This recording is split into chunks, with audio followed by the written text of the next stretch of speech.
Attention, stations on the network. Our broadcast will begin in 15 minutes from my mark. In 5, 4, 3, 2, 1, mark. That was your 15-minute time check, stations.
Attention, stations on the network. Our broadcast will begin in 10 minutes from my mark. In 5, 4, 3, 2, 1, mark. That was your 10-minute time check, stations.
Attention, stations on the network. Our broadcast will begin in 5 minutes from my mark. In 5, 4, 3, 2, 1, mark. That was your 5-minute time check, stations.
Attention, stations on the network. Our broadcast will begin in 2 minutes from my mark. In 5, 4, 3, 2, 1, mark. That was your 2-minute time check, stations.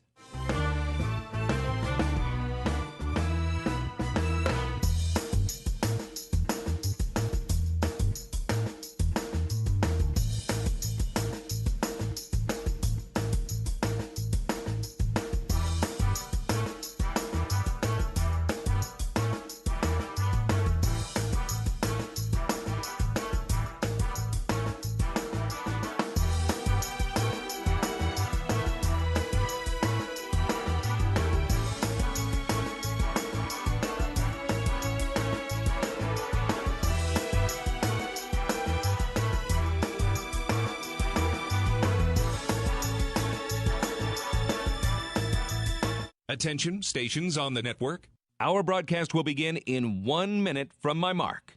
In 5, 4, 3, 2, 1, mark. That was your 1-minute time check, stations.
on the Hawkeye Sports Network from Learfield.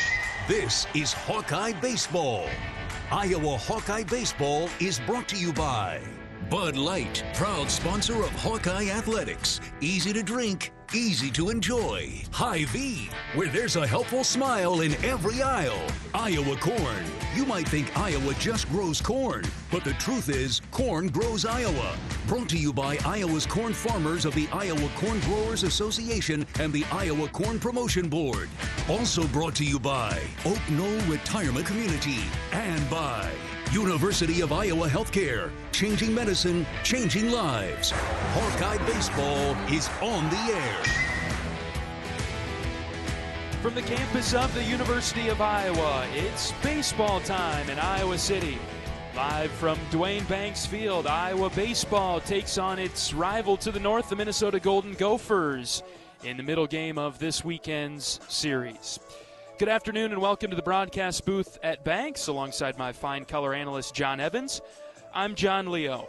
Chance to even the series today for the Hawkeyes after falling to Minnesota in the opener yesterday 9-4. The Hawkeyes could not overcome the handful of free bases that they awarded to Minnesota. Cole Selvig dealt 7 strong innings for the Gophers yesterday. He held Iowa's offense in check for the most part as the Hawkeyes look to rebound today after dropping the opener. Maddox Freeze will get the ball first for Iowa, and Ben Swales and Mitch Wood return to the lineup for the Hawkeyes this afternoon. Isaac Morton will throw for Minnesota today, as we'll get into the pitching matchup shortly between Freeze and Morton on a cold and windy, cloudy day in Iowa City. This is not baseball weather, folks. It's bring your blankets and your coats to the ballpark and take in Iowa baseball today as if it's winter time.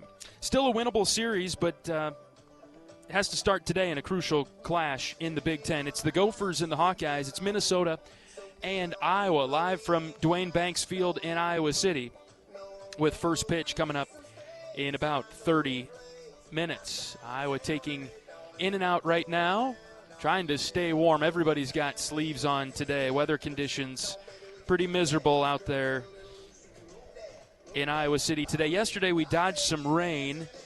Temps were in the upper 40s. Currently it is 41 in Iowa City. More importantly, though, it feels like 32, which is just a few degrees higher than the playable threshold today. So as long as it stays above whatever, 27, 28, 29, we'll be able to play. And currently it feels like 32. So it's about as cold as you can get and still able to play baseball today. Both teams obviously dealing with the conditions. It likely favors the pitchers today if they can keep their hands warm as they take the mound. A couple of highlights from yesterday despite the loss.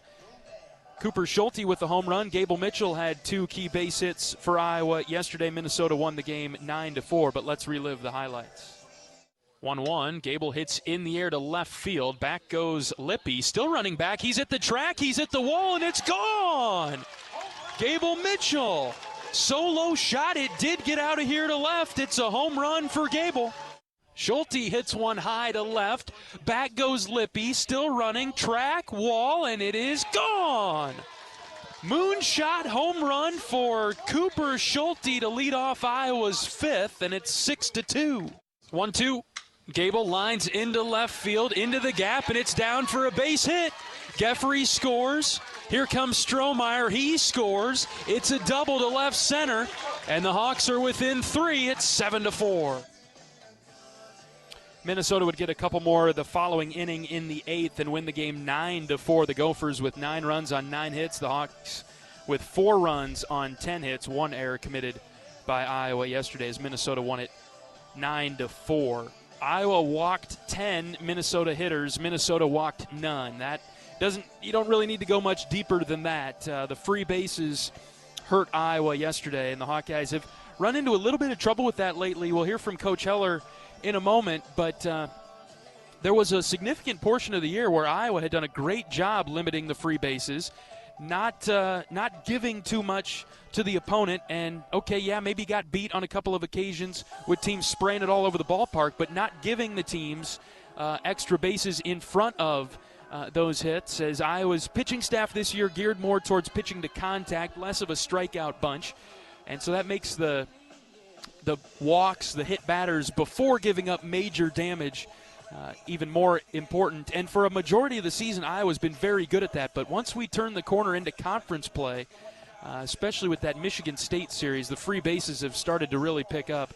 And Iowa has not been able to overcome them since getting into Big Ten play. The Hawkeyes now 3-7. Iowa had a couple of chances yesterday late to come all the way back against Minnesota, but Minnesota just kept arm's distance away pretty much the whole day. I think they had a 5-run lead on 3 separate occasions, and Iowa could never really get closer and then pull even closer after that. Minnesota would always respond. The Gophers scored in each of the first 4 innings yesterday, 3 in the first, 1 in the second, 1 in the third, 1 in the fourth, and then it just had one of those feels. Once we got to the middle of the game, it just felt like one of those games that the Hawks were never really in, unfortunately, and Minnesota won the opener 9-4. Good pitching effort. Again, tip your cap to Minnesota. They played very well yesterday. With or without the free bases, the Gophers looked pretty good. Cole Selvig got the win in his 7-inning start, gave up 8 hits and 4 runs, 8 strikeouts, and no walks, as opposing pitchers have done pretty well on Friday nights against the Hawkeyes this season. Today, the pitching matchup is Maddox Freeze of Iowa and Isaac Morton of Minnesota. We'll take a look at the pitching matchup when we return on the Hawkeye Radio Network from Learfield. Can you think of anything that costs the same today as it did 10 years ago? There isn't much. That is, unless you're a Mid-American Energy customer. Thanks to all the renewable energy we're generating, our customers pay nearly the same rate for electricity today as they did back when we were all singing, "Call Me Maybe." And with Mid-American making even more investments in clean energy, you can count on enjoying those same affordable rates for the next decade. Now that's obsessively, relentlessly at your service. Hello, Iowa. Here's a promise. Wherever you are in this great state, University of Iowa Healthcare is here for you, even if you never walk through our doors. Educating, caring, leading research, sharing our expertise with all. Because we believe that UI Healthcare is here to make all of Iowa better. UI Healthcare, changing medicine, changing lives. Visit uihealthcare.org. If you love great Hawkeye stories, don't miss the Fight for Iowa podcast with Gary Dolphin. Each week, Dolph brings you in-depth conversations with the athletes, coaches, and community members who define the Hawkeye spirit. From big moments to personal journeys, it's the stories that make Iowa special. Catch new episodes every week. Search Fight for Iowa wherever you get your podcasts.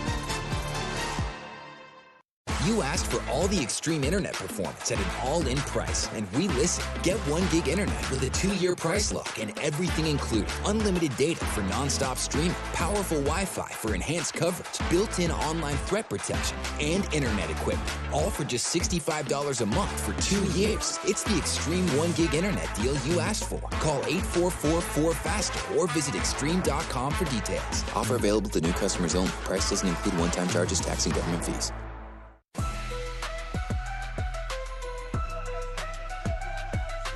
John Evans and John Leo with you from the broadcast booth at Duane Banks Field in Iowa City, as Minnesota comes into the game with an 18-11 overall record, 3-7 in league play. Iowa 16-12, also 3-7 in the Big Ten. A big series at Banks this weekend to position a little bit better in the Big Ten standings. One of those, you hate to put pressure on it like that, but one of those gotta-have-it series, and Iowa has a chance to even things up today against Minnesota after losing the opener yesterday. Isaac Morton will be the starting pitcher for Minnesota today, a right-handed junior from Blaine, Minnesota, and he is a transfer in from Texas A&M. Started his career in College Station,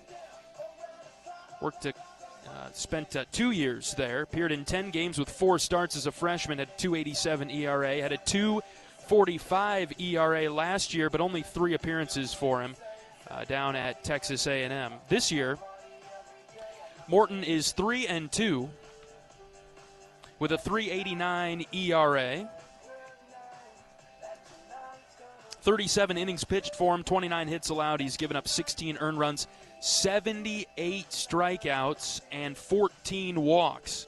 So this guy fills it up. He's been Minnesota's Saturday starter. He'll be making his 8th start of the season today. A 1.16 whip, that's pretty good. He's given up 11 extra base hits and 4 home runs. He has taken the loss in each of the last 2 games that he's pitched in for Minnesota. But in the conference, he started things off at Illinois, a game that the Gophers won 1-0, due in large part to Morton's success. He went 7 innings at Illinois, gave up 2 hits, 6 strikeouts, and 3 walks. And of the 2 hits, one was a single, one was a double, as Minnesota shut out Illinois in that one. The next start at Indiana, 5 1/3 for him, 5 hits, 6 runs, 6 strikeouts, 2 walks. He gave up 3 home runs to the Hoosiers.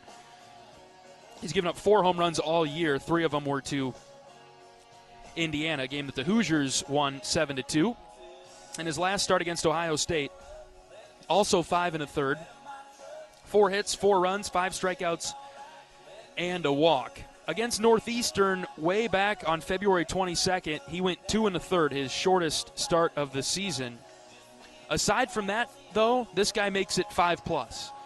In his other 6 starts, he's gone 6 innings, 5 innings, 6, 7, and then back-to-back 5 1/3. So this guy will be in there for quite some time unless opponents can get him out of there. He's been a very live arm for Minnesota this season. We heard from Coach Sutherland yesterday that, hey, this guy's pretty good. He runs it up there pretty high. John will give you the full breakdown when Iowa comes to the plate in the bottom of the first. For Iowa, it'll be Maddox Freeze making the start, right-handed junior from Norway, Iowa. Freeze will pitch. He's at the top of Iowa's stat sheet on the pitching side of things. This will be his 2nd start, 8th appearance overall, 1-1 record with a 2.76 ERA. He's thrown 29 1/3 innings, which is 2nd most on the team, only below Jaron Bleeker, who pitched yesterday. 25 hits, 9 runs, 20 strikeouts, and 7 walks. Opponents batting .231 against Freeze. Maddox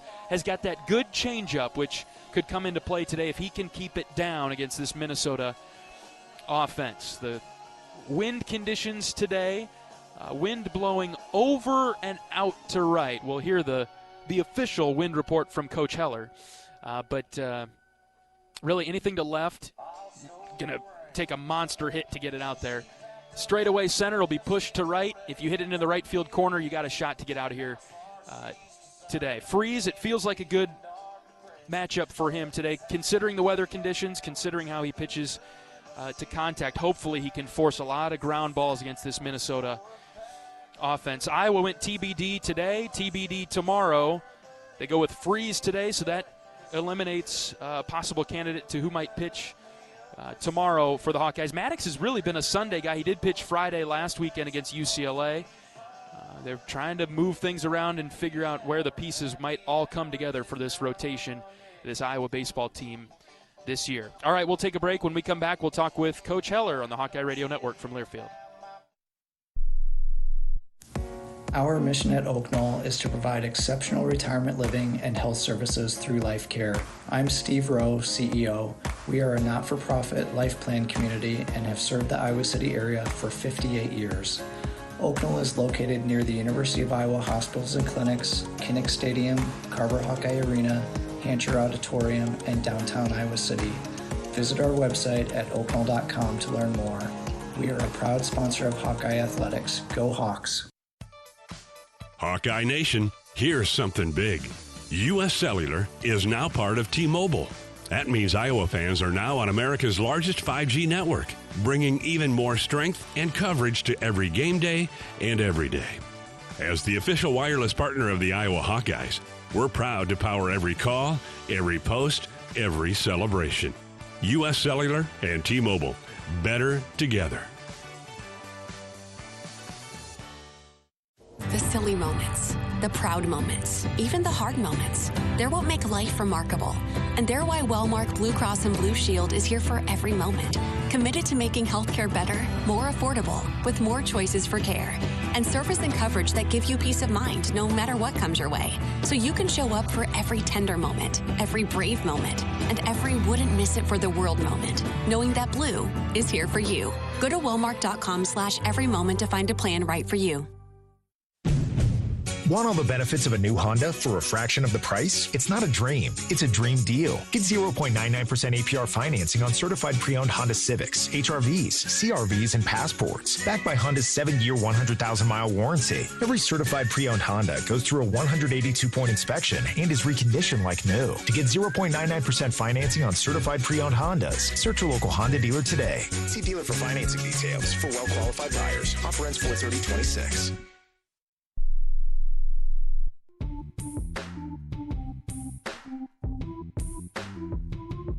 Welcome back to pregame coverage of Iowa Hawkeye baseball. Game 2 of the series against the Minnesota Golden Gophers at Banks. This afternoon, we're joined by head coach of the Hawkeyes, Rick Heller. Coach, a tough start to the series yesterday against Minnesota.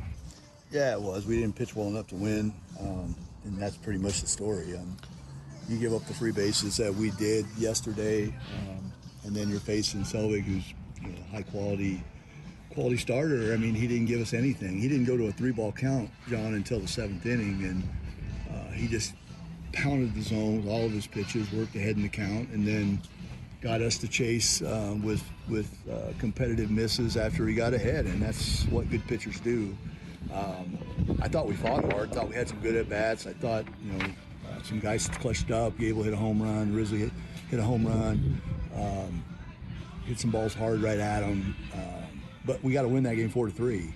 Mm-hmm. That's just the way it is, and there's not much else to say. We can belabor the point that we pitched poorly, or it was too many free bases. But if we keep doing that, that's going to be the result. We're not going to win. There's just no way you're going to win if that's how poorly you pitch. And hopefully we clean the slate and start over. That's about all you can do. We've talked and we went over a plan and asked for a recommitment to do your 1/9 and get off of trying to do more than you're capable, and be willing to lose with your best stuff, and we can live with that, And if it's never going to be perfect, and we don't have a team that we have 3 guys we're going to run out there and are going to go 6-7 innings. That's not what we're expecting. We just need everybody to do what they're capable at this point in time in their career, and the next guy comes in and he picks him up, or he bails him out, or he does his job for a couple innings, or even an inning. We got guys that really aren't capable right now of going more than 1, and that's all right. Just be the best at doing that. And for some reason, we were headed that way, and then at Michigan State, it all kind of fell apart, and we were on pace heading into the Michigan State series to have the least amount of free bases in a season than we've had in the last 5. Mm-hmm. And then, I don't know, it's just like a switch went on, and now we've been blowing that out of the water. We're averaging in the mid-teens, and UCLA didn't have 4 the whole weekend. Collectively, you saw it yesterday. They had 2. He hit one. He hit one batter. He hit Delgado. That was the only free base Minnesota gave us yesterday. That's what we strive to do. Keep them low and give ourselves a chance with our offense. But nobody's offense is capable of outscoring people when you're continually giving up free ones each and every inning. And so if we can't clean that up, if we can't find a way to right the ship and get the staff to start pitching better, we're going to be having this talk a lot. We talked a little bit about Friday games, just a couple of wins on the season in the Friday spot. Do you think that's strictly, directly a product of other teams having an ace? Like yesterday, Selvig was a comeback run Friday. 100%. We're still trying to figure that out. Yeah, we don't have that guy. But we could still win on Friday if we embrace what we need to do and who we really are. Unfortunately, like I said, it took a sharp left turn, and I thought we were heading that direction. Yeah. And that's the shocker to me. Is like, where the heck did that come from? Because we were actually, I thought, really in a good place. I thought by mid-April we'd really have it embraced and those guys would be just bam, bam, bam. And so we revisited it again this morning and just walked through the game plan, walked through how the mindset needs to be, walked through. It's not about me, it's about or what I feel, or he puts me into this position, or sends somebody to the bullpen as soon as I throw a couple balls. Guess what? That's the way it's going to be. Yeah. I mean, that's the way it's got to be right now. And then embrace that role, be really good at it, and then pass the baton to the next guy. Same thing with our offense. It's like I told the pitchers this morning. Offensively, if we swing at balls, it doesn't matter what we do from a training standpoint. It doesn't matter. And we could have the best swings, we could have the best training. But if you go up there and swing at balls, there's no hope for you. There's no help for you. And it's the same thing on the pitching side. If you continually put guys on base, feel the walk or hit by pitch, and then give up damage after that, I mean, we got no shot. Yeah. I mean, we've had teams where we walked probably too many, but they struck guys out. A couple years ago was a good example, right? I mean, if you're gonna be a pitcher that puts some guys on, then you've got to strike guys out. And we're not doing that. We're putting guys on and then giving up grand slams, 3-run homers, doubles with the bases loaded. I mean, bad damage that causes big innings that you lose games.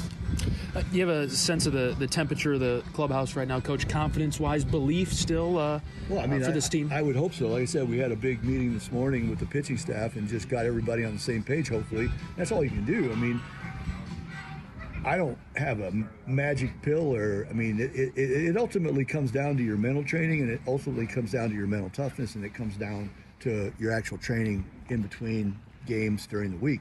And if those aren't all lining up, then, you got problems. And I don't know, I assume that the intent between the ears is to get better when we're training. I know the training is quality, but I don't know what the intent or the focus between the ears is. And if without that, you don't get better. You crash and burn. Now, we've done pretty well in bounce-back games. Personally, I don't really mind when we win the games over the weekend. Let's just win the series. And, okay, Friday happens, so what? Now we got a chance to get things back on the right track and even things up today against the Gophers. Morton will go on the mound for Minnesota. Looks like a pretty good arm, especially with what Marty said yesterday after the game. Yeah, he's really good. Better stuff than the guy we saw yesterday, and I thought his stuff was good. The only thing that I will say is that he walks a few more. He gives you you a little bit. Yep. If you're disciplined, if you hold his own, I think he's a guy who could give us some, because what you've seen with UCLA and how well Michigan State pitched against us, and yesterday, we're in a run here where teams have pitched really, really well against us. I mean, they're not giving us anything, and we're as good as it gets, in the Big Ten nationwide, my opinion, on strike zone discipline and not chasing. We're hard to pitch to. I mean, we usually make it difficult on even the best strike throwers to not give us a few. And, man, we've run into not only high-level strike throwing and pitching, hitting with all their pitches. Teams have been playing fantastic defense against us here lately. And so when you have to hit, when all of your runs are scored with hitting, that's tough to do. It's tough to bludgeon a really good starter. It doesn't happen all the time. Right. That doesn't give us an excuse. We're going to certainly try. But our offense. I mean, it's built around, working a walk, getting a hit by pitch, putting some pressure on with the bases, stealing a bag, taking our free ones, and then somebody delivering a hit to score the runs. But hopefully it'll be more like that today. I mean, in reality, you tip your cap to Minnesota yesterday and their starter. So now we didn't pitch very well, and we gave them a lot. And that game would have been way closer had we not given them. But it happened. But they played really well. Looking at the offensive lineup card today, Coach, good to see Ben Swales back at third, and that Mitch Wood, the DH, today at a couple spots at the bottom of the order. That can flip things to the top. Yeah, let's hope so. And I think Mitch gives us a good chance to get one up in the wind. And last time it was blowing like this, he did a really nice job of waiting the pitcher out and getting the pitch on the outer half and getting his best swing and letting the wind help him take it out of here to right field, and that's kind of the win we got today. A couple of opportunities in recent games to deliver a big hit. I think we had one against UCLA last Friday at the bases loaded late. Had a chance yesterday with Caleb there in the middle towards the late of the game. Isn't it something like that? Maybe getting one of those clutch big hits in one of these games that could maybe turn, I don't know, the season or the month around, I mean, right? It definitely can. But to my point earlier, that's not easy to do, especially when the rallies are happening with 2 outs. Yeah. You know what I mean? A lot of those. Think about it. You're talking about Caleb, and yes, if Caleb would have got knocked yesterday in that situation, a good chance we might win that game. But what happened the hitter before? We got the knock. He will hit a 2-out. Yeah, you're asking for back-to-back 2-out big hits, right? Yeah, I mean, and you're doing it off a guy who's really good. Yeah. You know, I mean, there's a reason why I say he's really good is he doesn't let that happen. Yeah, right. You know, that's right. I mean, he gave up 1, not 2. Yep. No, and Caleb's had a bunch of those, and law of averages, you're not gonna. I mean, he's one of our best hitters around scoring position. Guys go through, you're not gonna hit 500 with runners in scoring position, and a lot of times when you're struggling, you want to hit 1,000. Right back up. Yeah. Okay, on the pitching side of things today, Coach, we went TBD for today and tomorrow. Looking down, Maddox Freeze will get the start. This feels like a good day weather condition-wise for Maddox to pitch. Well, yeah, I think for me, I was looking for somebody that would give us a good start, someone who could kind of slow the game down on the pitching side. If you look back, a lot of our trouble has happened when first inning, second inning, just for whatever reason, the starters have gone out and just pitched horribly. And that's a tough blow. It's a tough blow for everyone, and makes it really more difficult for the offense. Gives the pitcher on the other team a big cushion to work with, and it relaxes him. So less pressure if he gives up a run or so. So I felt like Maddox was of all the guys, he's been the most consistent, and hopefully he can go out there and locate. It's a day though. If you don't locate. And their hitters are savvy enough to try to wait you out to take advantage of hitting the ball where the wind's blowing. You can get beat up pretty good today if you don't locate. And I just felt like Maddox gave us that best opportunity. It's cold, it's windy, the wind is blowing out. Out to right. Yes. I mean, it isn't going to go anywhere. We're dead to left, yeah. Yeah, I mean, left field, center field. I mean, basically you have to get a ball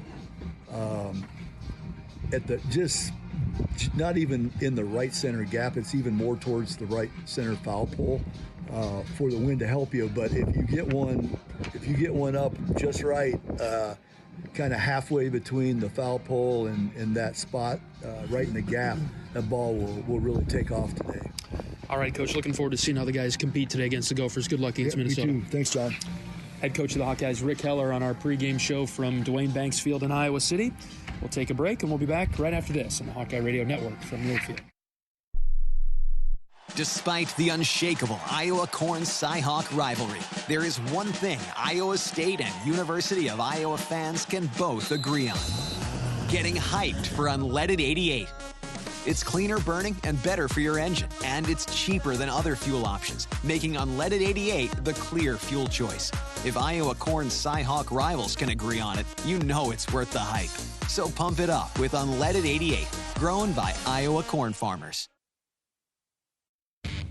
Here come the Hawkeyes. And a Stokey racing to the basket, layup good. Iowa Athletics is gearing up for another amazing season filled with exciting matchups and electrifying plays. Working hard into the corner. Koch hits a three. Get your game face ready and come on out to cheer the Hawkeyes on all season long. Visit HawkeyeSports.com to find tickets, schedules, game times, and more on Iowa. Go Hawks. Touchdown! Touchdown, Iowa!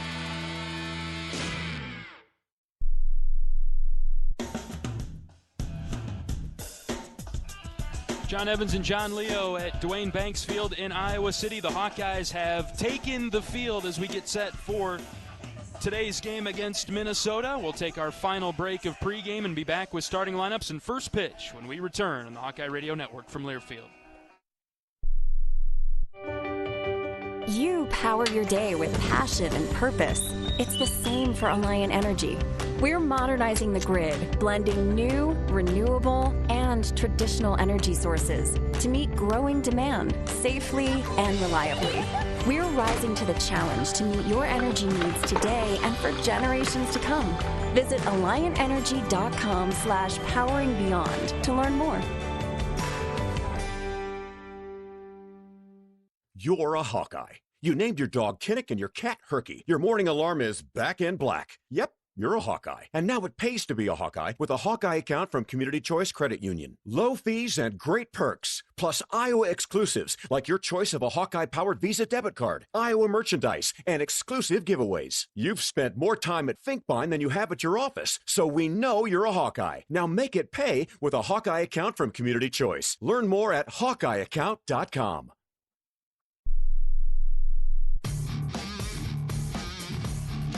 Iowa and Minnesota in the middle game of this series. The Gophers won the opener yesterday. Iowa looked to even things up. We'll get you the starting lineups in 10 seconds after we pause for station identification. This is Iowa Hawkeye Baseball.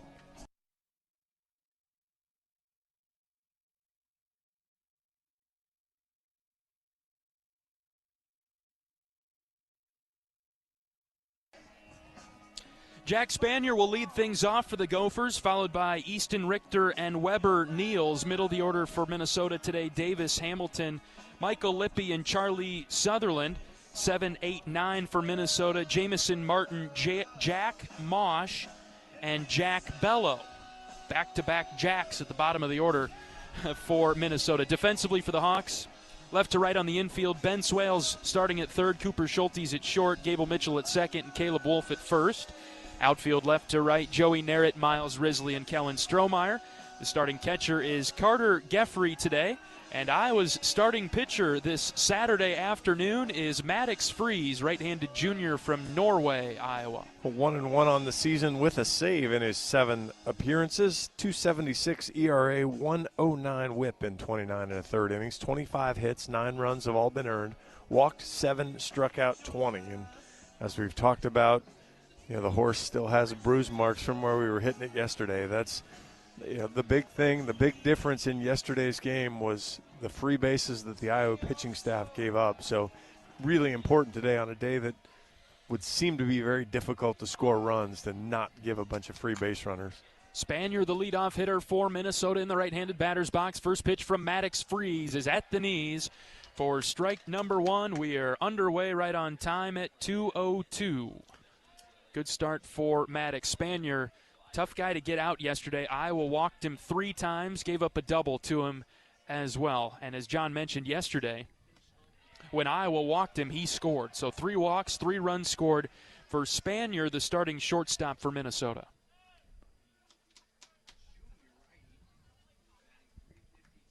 Iowa's got a shift on the infield against Spanier. Mitchell, the second baseman, playing pretty much right behind second base. Next pitch from Freeze is fouled back. Had him out in front of the changeup from Maddox, which is his best pitch, one he goes to quite often. Yeah, he's not a guy that's going to overpower you, so kind of lives up to his first name matching a last name there. Fastball will be just in the upper 80s, and he'll throw a sinker cutter off that and just kind of keep working it. 1-2 from Freeze to Spanier is hit in the air to left, getting caught up in the wind a bit as Narrett has to move over towards center. Joey's got it for the first out of today's game. Yeah, it'll really impress me if somebody can get one to anywhere that scares the wrestling facility today. Man, oh man, the wind firmly from left to right. You can read the names of the schools on the flags today, no problem. We had that last weekend against UCLA. Wind was blowing out straight to center. You could maybe tell the color schemes, but you couldn't read the names of the schools on the flags. But today, nice and clear left to right as Easton Richter is up. He swings through the first pitch from Freeze. Good start for Maddox. I was talking to Gable Mitchell and Cooper Schulte before the game, and we were talking about the balls that they hit, the home run balls they hit to left. Today would be routine outs, but both of them hit balls to center and right that might turn out differently today. Freeze deals the 0-1. Low outside corner. Good spot from Maddox. He gets the strike called, and it's 0-2. You mentioned it in the pregame as you were kind of going through Maddox's stats. Second on the team in innings pitched. with just 7 appearances and only 1 start. So he's been a guy that's come in, done a good job, and again, hasn't hurt himself for the most part, which has been a good trait on this staff. Sigh of relief, a breath of fresh air at times. Like Coach Heller said, for the most part this season, the free bases have not been an issue, but the last couple weeks have really bitten Iowa.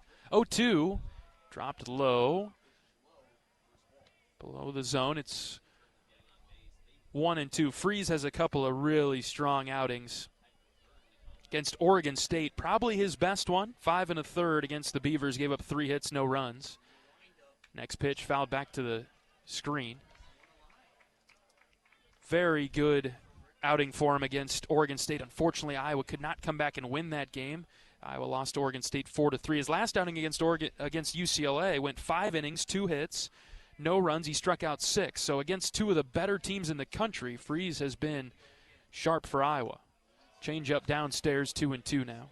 I'd like to see, he's thrown that changeup twice away. I'd love to see him bury that changeup in.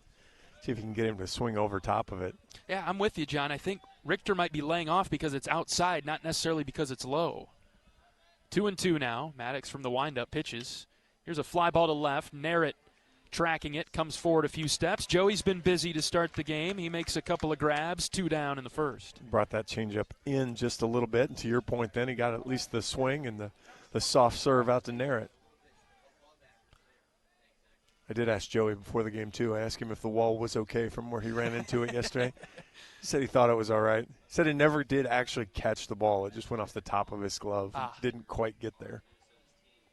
Weber kneels in the box for Minnesota. He swings at the first pitch, popped it up, right side of the mound. Wolf is there. He calls everybody off. Caleb makes the catch, and it's a great 1-2-3 inning for Maddox Freeze and the Hawkeyes, holding Minnesota off the scoreboard, off the base paths.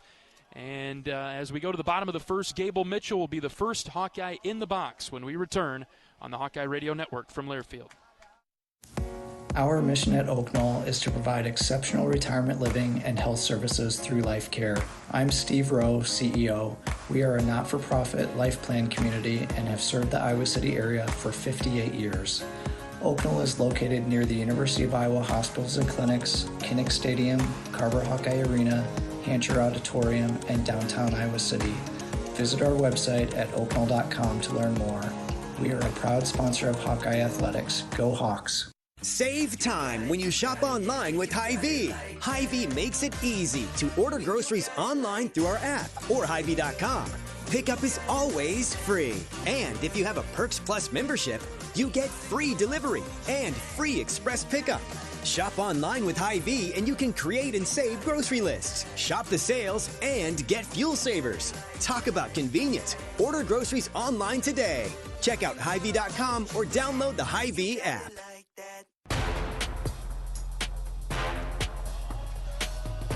Oak Knoll's mission is to provide exceptional retirement living and health services through Life Care, a not-for-profit life plan community serving the Iowa City area for 59 years. Oak Knoll is conveniently located near the University of Iowa Healthcare campus, Kinnick Stadium, Carver Hawkeye Arena, and downtown Iowa City. A proud sponsor of Hawkeye Athletics. Visit oakknoll.com to learn more. Batting order for the Hawkeyes today looks like this. The second baseman, Gable Mitchell, will lead things off and be followed by Caleb Wolf at first and Miles Risley in center. Middle of the order for Iowa today, Joey Narrett, Carter Geffrey, and Cooper Schulte.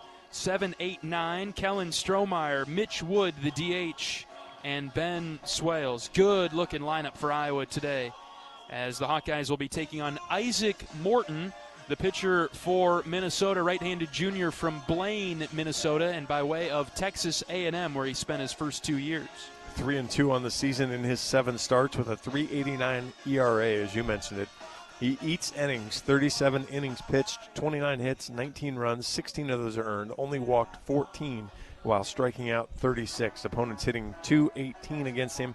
Now 11 of the hits have been for extra bases, so he does give up a little bit of damage when people can get to barrels. So see if Iowa can wait him out a little bit better than they did yesterday. There wasn't a 3-ball count for Selvig until the 7th inning yesterday. So see if Iowa can make Morton work a little harder.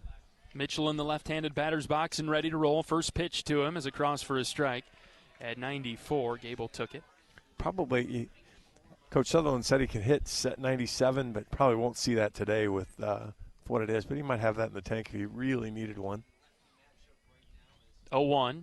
Gable hits on the ground to first. He pulled it hard to Bello, who's got it, and he'll take it to the bag himself. Mitchell retired, 3 unassisted. Morton, the right-handed pitcher for Minnesota. Tall and slender. Minnesota baseball roster doesn't list heights. I'll let you do the hard work, John. 6'3", 195. You buying 6'3"? Looks a little taller than that. He's standing on the mound. That's what it is. Right. Caleb Wolf, Iowa's next batter.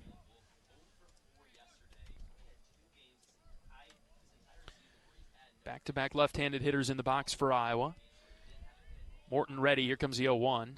Swing and a miss. Caleb tried to pull a pitch that drifted low and away. 0-2 now.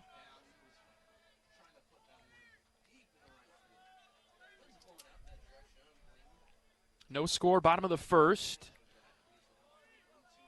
Morton working quickly, winds and fires the 0-2. Caleb hits on the ground to first base again.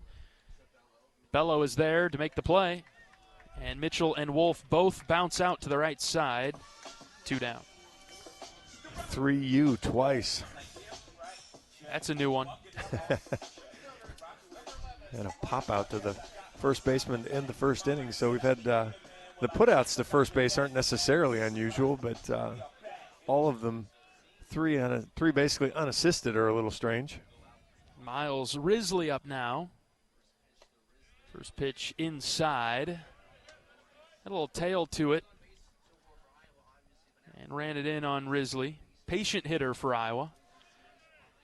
I was trying to figure out where these two, the Friday-Saturday starters from Minnesota, how they got to Minnesota from Texas and Texas A&M, and then you realize Blaine, Minnesota, and Cole Selvig's from Wisconsin. So it's like it became a little bit more apparent as to how you get back from Texas to the upper Midwest. Very much so. 1-1. Risley takes outside corner 1-2. And that one touched 95. So, and to your point about that, we've got a few guys like that as well. Iowa products that Midwest products that started somewhere else and then came back to Iowa. Here's the 1-2 to Risley outside. Able to identify that right away. What do you think that was, John? That was 92, but had some spin to it. Maybe just an overthrown fastball? Yeah, maybe that was just a little bit. Maybe he's got a little cutter or something that he throws a little differently there. That had some movement. Here's the 2-2. Low and out. Ball 3. All right, first 3-ball count. I've had to hear about the 3-ball count for like 24 hours now. We got the first one in the books in the first inning. We're not having to wait till the 7th. It's a good thing for Iowa hitters. It is. Bases clear and 2 outs. The 3-2 to Risley is pulled to the third base side. Hamilton's there. He was shifted over towards the line. He makes a good play and throws it across the diamond to get Risley. So a 1-2-3 inning for the Gophers, and we're through one quickly. No score between Iowa and Minnesota. Back after this is Hawkeye Baseball from Learfield. Hey fans, I know you'd do anything for a win on game day and an ice-cold Bud Light. Because whether you're tailgating in the parking lot or parked on the couch, sitting on your lucky stool at the bar, or standing in the fan section all game long, the clean, crisp taste of Bud Light turns a win into a win-win. And there's nothing easier to enjoy than that. Bud Light. Easy to drink, easy to enjoy. Enjoy responsibly. Anheuser-Busch Bud Light Beer, St. Louis, Missouri. If you love great Hawkeye stories, don't miss the Fight for Iowa podcast with Gary Dolphin. Each week, Dolph brings you in-depth conversations with the athletes, coaches, and community members who define the Hawkeye spirit. From big moments to personal journeys, it's the stories that make Iowa special. Catch new episodes every week. Search Fight for Iowa wherever you get your podcasts.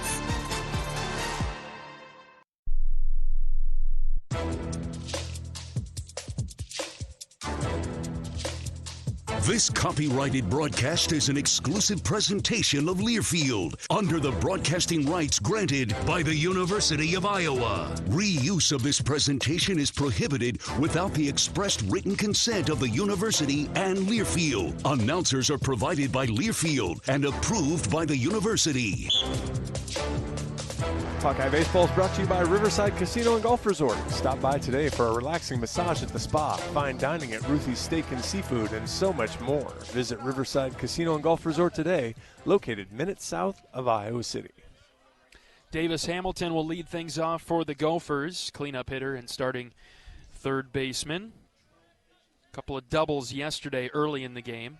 Maddox Freeze pitching for the Hawkeyes. First one from Freeze is on the outer edge for a strike. Good start again for Maddox. He's living in that upper 80s. That one was at 87. Couple of flyouts and a pop-up in the first for Freeze. Just missed, maybe down, 1-1. Yeah, flyouts to left. You're not going to, as a hitter, you're not going to make much money today hitting the ball in the air to left. That's the way to pitch left-handed hitters today, isn't it? Outside, and you're either going to get them to try to pull it, and that'll be on the ground then to the right side, or they'll just throw their hands at it and lift it into left. It's 2-1 now on Hamilton. A couple of really close pitches by Freeze. Didn't get the call. Maddox ready. The next one on its way. That is well low, ball 3. Good uniform game today. I've kind of noticed that Saturdays are the uniform games, in my opinion. Minnesota in maroon tops with gray pants. Minnesota spelled out in their gold tone. Here's the 3-1. That caught the corner, 3-2. Gold numbers on the back for the Gophers. They wear their maroon caps with the gold block M on the front. Iowa in their black Saturday uniforms with Iowa spelled out in gold block lettering across the chest. 3 balls and 2 strikes on Hamilton. The pitch from Freeze is hit well to right. Back goes Strohmeyer, and it's over the wall for a home run. Freeze worked inside, and Hamilton got turned around on the fastball and got out of here to right. Minnesota on the board first, 1-0 in the second. Home run number 3 for Hamilton on the season, 98 off the bat, 350 over the wall. And really didn't even take any advantage of the wind. Just hit a line drive that was far enough. Inside to lefties is going to be dangerous territory today. Here's Michael Lippy. First pitch fouled back to the pad. Well, unfortunately, that was, Freeze had 2 really good pitches after he got to 0-1 that didn't get called strikes, and so then he has to kind of battle back. Now, again, doesn't mean you have to leave it there on 3-2, but hitter kind of looks fastball and gets one. Spinner from Freeze is outside, 1-1. Now, if you just get hit and you just get beat, you can take that. Right? There's nothing, just a solo shot there for Minnesota. 1-1 pitch from Freeze inside, 2 balls and a strike. Well, Iowa hit 2 solo home runs yesterday. Right. And lost the game. So, right. I mean, it's fine when your solo home run or, your home run, your one pitching mistake doesn't turn into a 3-run home run because you walk 2 guys in front of that. 2 balls and a strike on Lippy. Next pitch is lined into left. Narrett tracking back, but he's got it, no problem, for the first out of the second. Yeah, I mean, that ball is 108 off the bat, and it's a fairly routine out.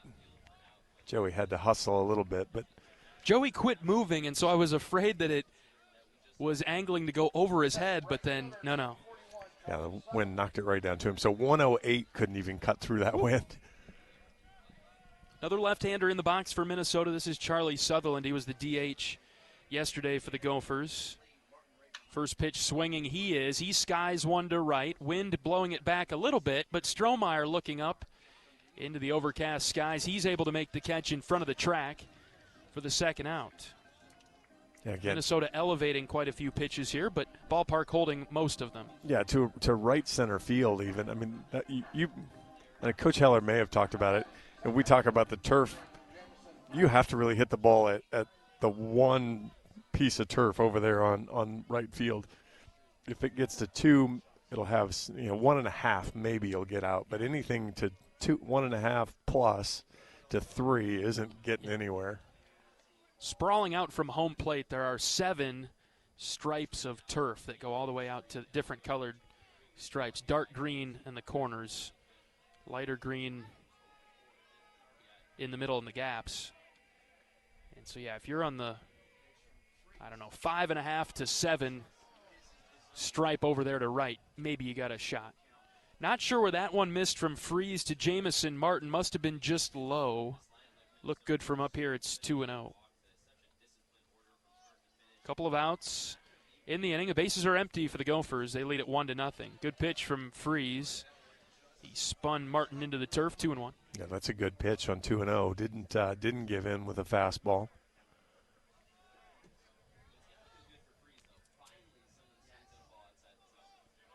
Two and one. Freeze trying to get back in the count here. Next pitch, hit on the ground, left side. Schulte charging hard, picks it off the turf, throws it on the run over to Caleb for out number 3. Good play by Schulte in the Hawkeye defense. 1 run for Minnesota on a leadoff solo home run from Davis Hamilton. 1-0 Gophers. We'll see how the Hawkeyes respond in the bottom of the second after this on the Hawkeye Radio Network from Learfield. Hey Hawks, it's Coach Ben McCullum. Join me for Hawk Talk on the Hawkeye Radio Network, weekly at the Watermill Kitchen and Bar. Check out the full schedule at HawkeyeSports.com. Go Hawks. You power your day with passion and purpose. It's the same for Alliant Energy.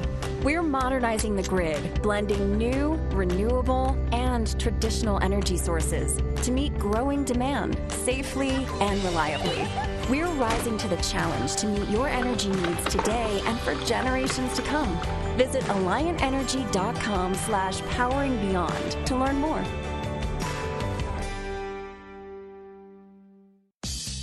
Hey, it's Coach Jan Jensen. Join me for Hawk Talk on the Hawkeye Radio Network weekly, live at the Watermill Kitchen and Bar at the Iowa River Landing. Check the full schedule at HawkeyeSports.com. Go Hawks!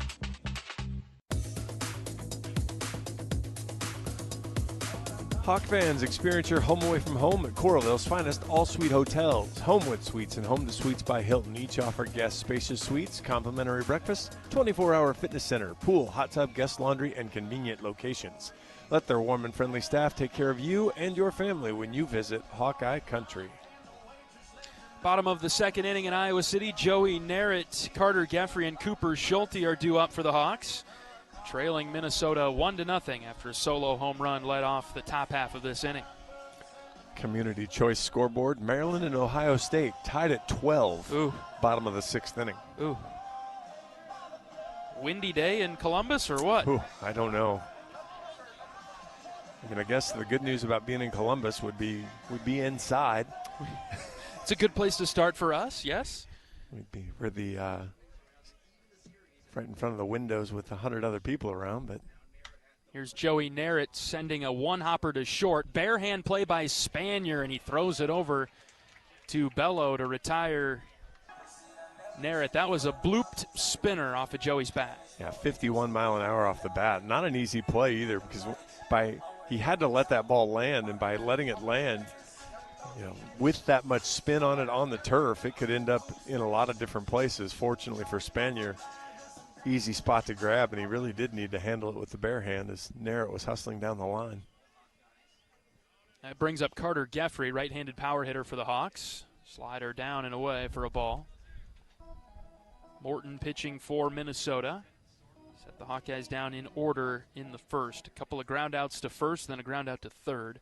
They've got Geffrey, no doubles to left down the line as Hamilton is just a couple steps away from the white stripe. Here's the 1-0 to Carter.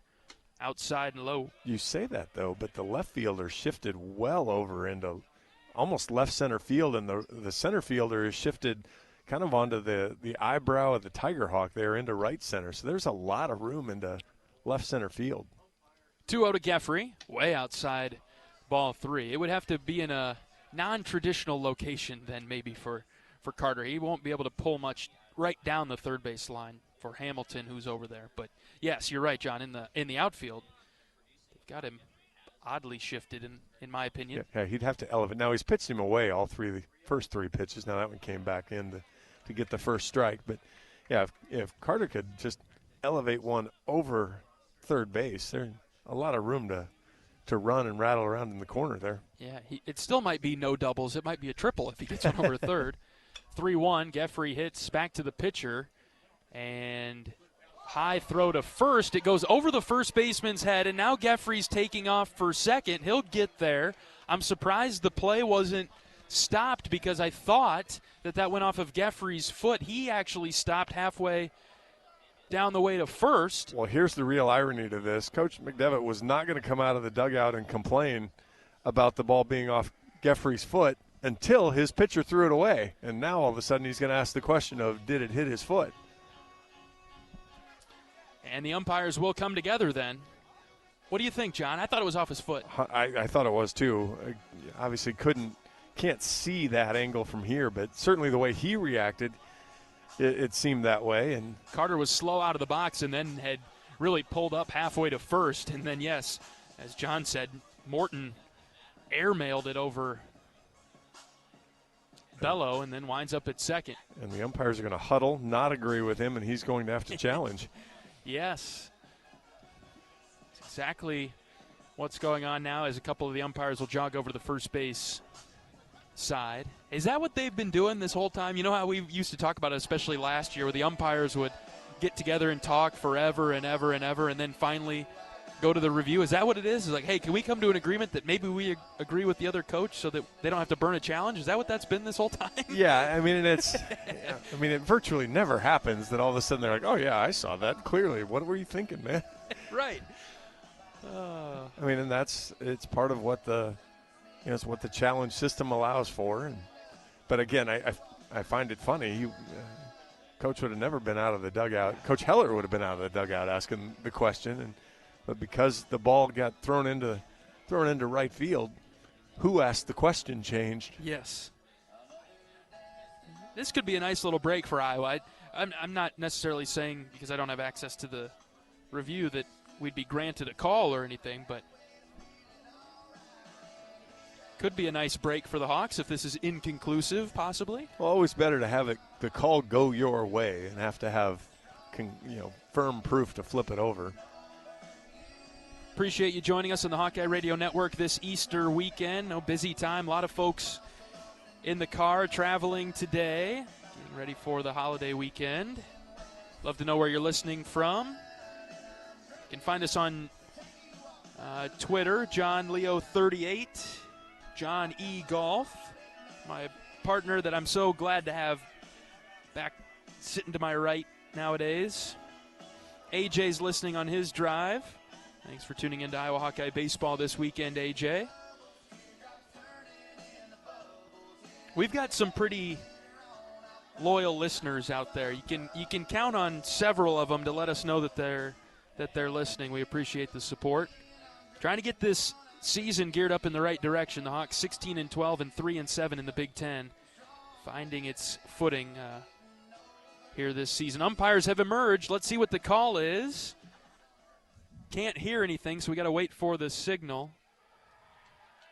And looks like they're going to leave it the way it is. All right. Geffrey will be at second base.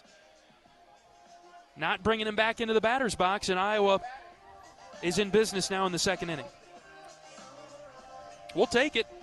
Must have been the right call. Well, then Geffrey needs to be hustling down the line all the time because he quit about halfway down. So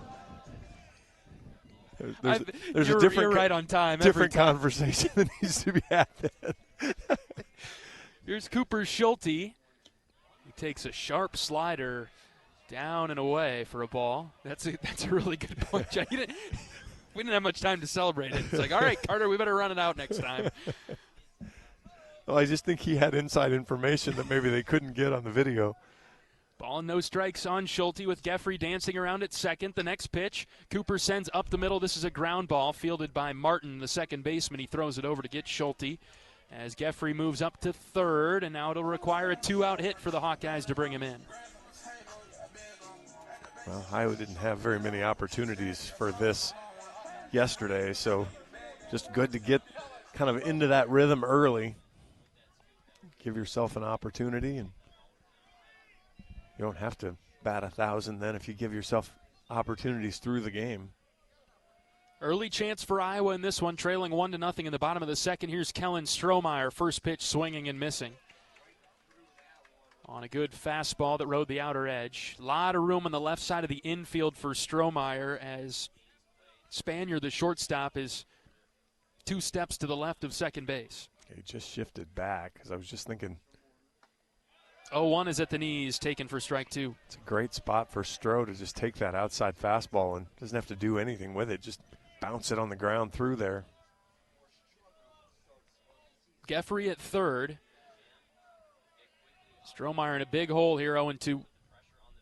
Morton set from the stretch. He pitches outside. Ooh, close, but off the plate away. 1-2. That's a heck of a take there by Strohmeyer.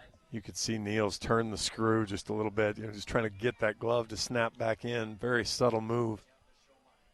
Ball and 2 strikes now. Morton ready, and he pitches. Kellen hits a comebacker up the middle. Spanier's there on the shift, and he throws it over to first to get Kellen. As Strohmeyer is retired for the third out, the Hawkeyes leave a runner at third, and the Gophers hold on to their lead 1-0. We'll bring you the third after this on the Hawkeye Radio Network from Learfield. You power your day with passion and purpose. It's the same for Alliant Energy. We're modernizing the grid, blending new, renewable, and traditional energy sources to meet growing demand safely and reliably. We're rising to the challenge to meet your energy needs today and for generations to come. Visit AlliantEnergy.com/poweringBeyond to learn more. Cancer doesn't care. It doesn't care what you look like, how old you are, what you do, or where you live. We do. University of Iowa Healthcare is doing more to beat cancer than anyone in the state. From second opinions to life-saving treatments that happen here first. We lead the way in research, training, and care because we believe that UI Healthcare is here to make all of Iowa better. UI Healthcare, changing medicine, changing lives. Visit uihealthcare.org.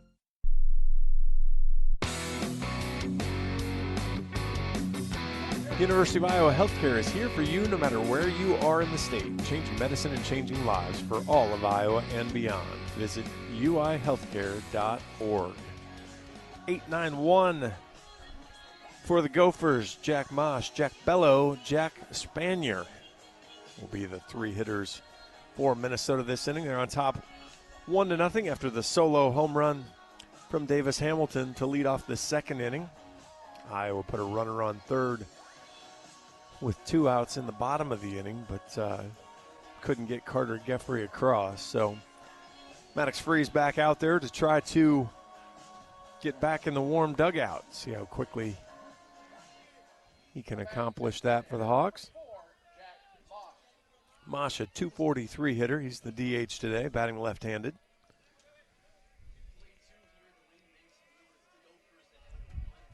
Nine hits in 37 at-bats. First pitch from Freeze well outside, ball 1.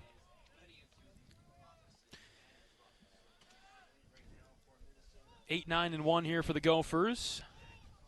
Jack, Jack, and Jack. That is something. 1-0 is lifted in the air. Right side and out of play, foul. 3 jacks. 3 jacks. Let's hope that's not the case. Mosh got turned around on that one, didn't he? He was trying to get one, but that was just launched. I lost sight of it pretty much right away. I had to lean forward out of the booth. Ball and a strike. The pitch from Freeze just outside. Tried to bring the breaking ball in. I tried to speak it into the ether so we wouldn't have to come here today with it being cold. But happy birthday to my older daughter, Peyton. Celebrating her birthday today. Excellent. Happy birthday. 2-1 is a called strike, 2-2.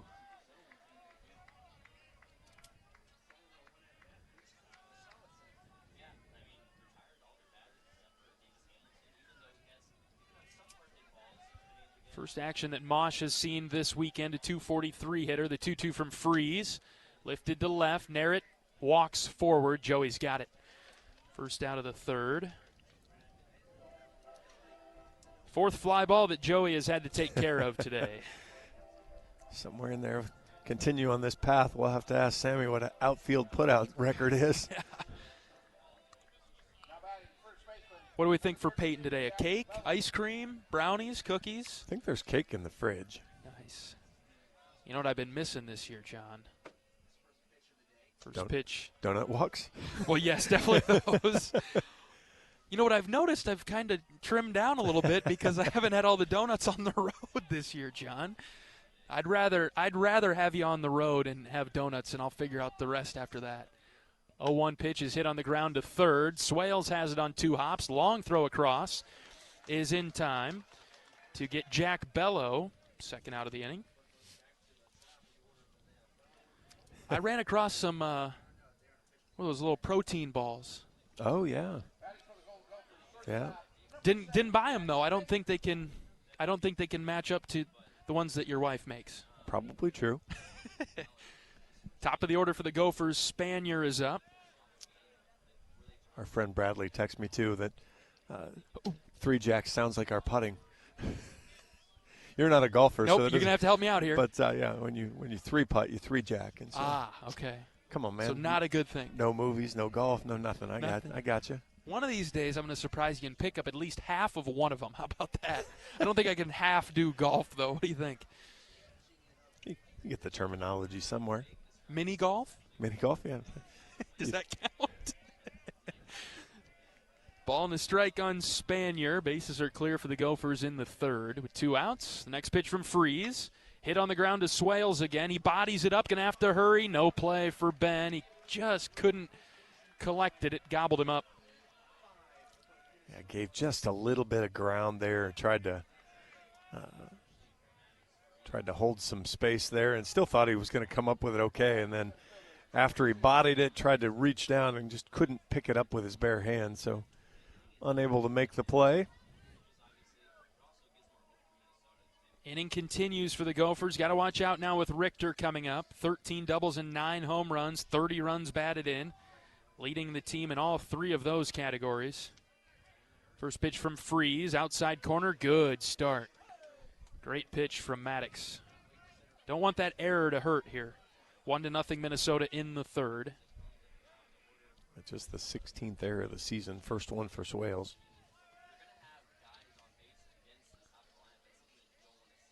No balls and a strike now. Spanier at first. Next pitch, swing and a miss. Maddox working that outer edge against the left-handed hitter.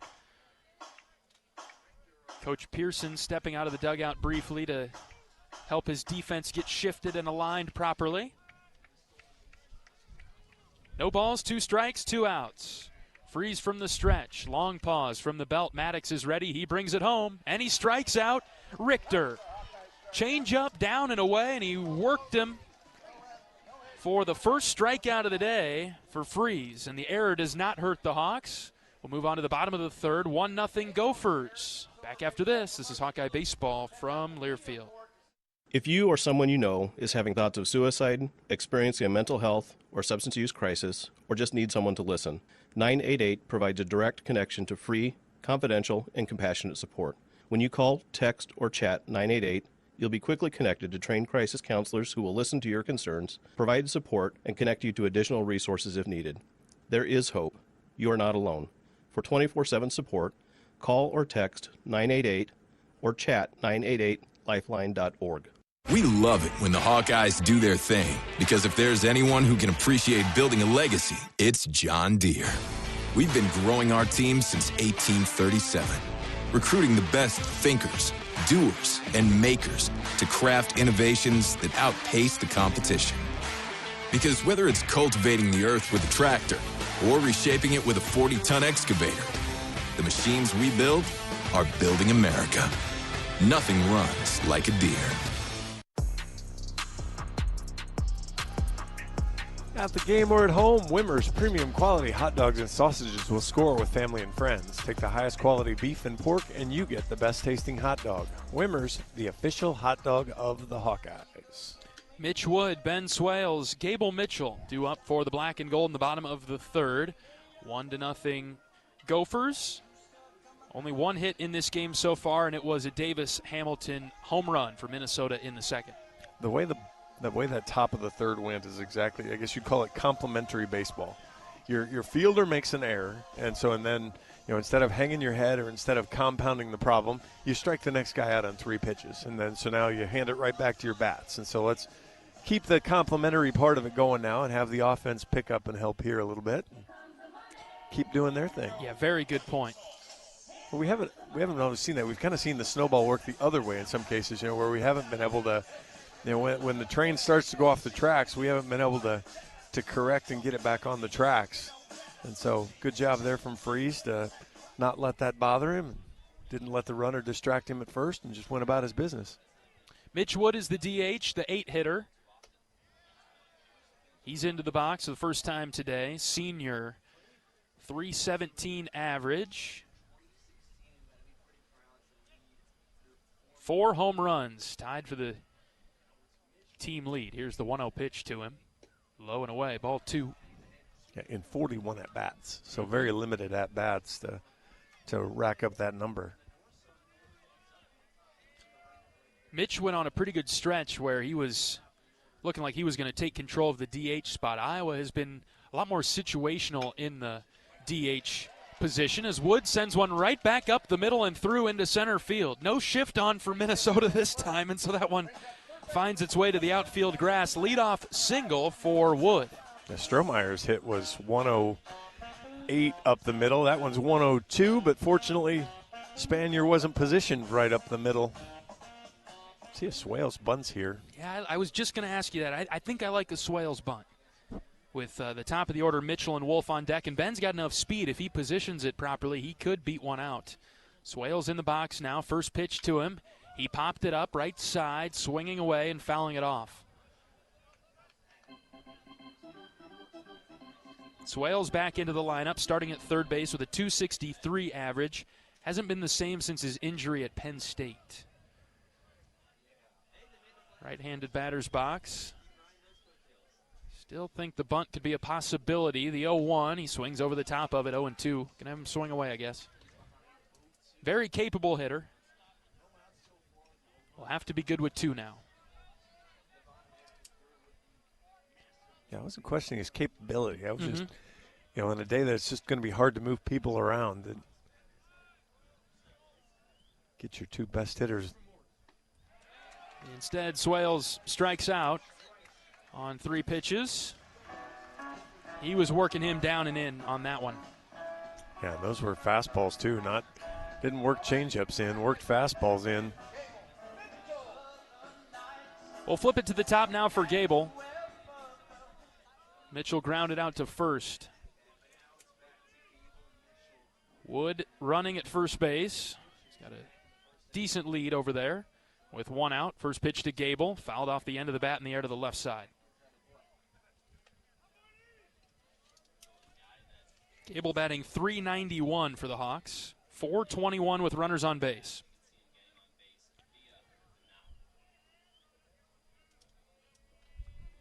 Can do a little bit of everything. He had a home run and a double yesterday. No balls and a strike. Long pause here from Morton, the pitch. Gable took it. Bottom of the zone for strike 2. 10 doubles, 3 home runs, 2 triples.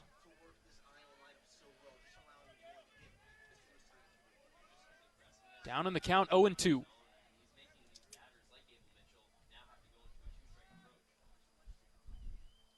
Next pitch to Mitchell. Chopper up the middle. This could be double trouble. Second baseman fields it. His only play is to first, which gets Gable. They say that he stepped on the bag at second to get Mitch first, and it is a double play, 4-3. Man, I didn't think he touched the bag. It looked like he was off of it, but clearly umpire had a better look at it than we did from here. No argument from the Iowa side of things, and the Hawkeyes ground into a double play. The leadoff single by Mitch Wood, all for naught. And we're through 3, 1-0 Gophers. Back after this on the Hawkeye Radio Network from Learfield.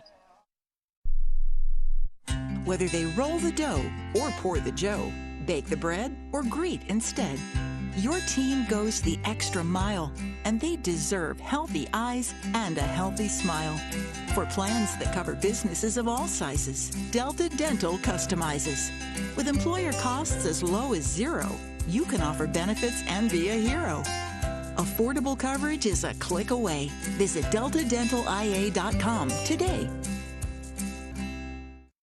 Hey everyone, David Kahn here. It's time to play ball. The 2026 season is upon us, and the best way to get in the game is by listening to College Sports Now's official baseball podcast, Dugouts, Dumbbells, and Dingers. Each week, we'll have exclusive interviews with players and coaches that take you inside the locker room as we unpack the top stories of teams all across the country. We're delivering our best fastball, so step into the batter's box and tee us up. Available wherever you podcast on the College Sports Now feed or on YouTube. Just search Dugouts, Dumbbells, and Dingers.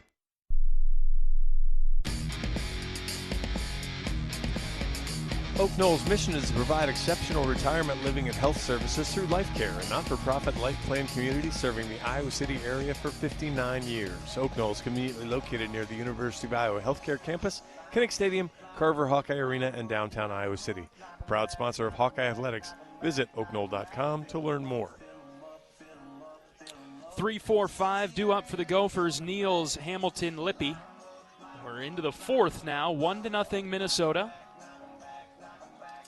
Maddox Freeze pitching for the Hawks. Maddox has given up one hit. It was a solo home run by the man on deck.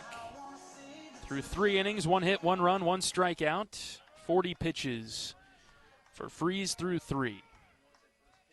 Dealing to Niels, righty on righty matchup. First pitch, low and out. Niels popped up to Wolf to end the top of the first inning. Maddox winds and fires, and this is lined right to Schulte at short. Coop dropped to a knee to catch it. Couple of pitches and 1 out. Hawks catch a break on good positioning. That ball was not smashed, but certainly well hit, but right at Cooper Schulte.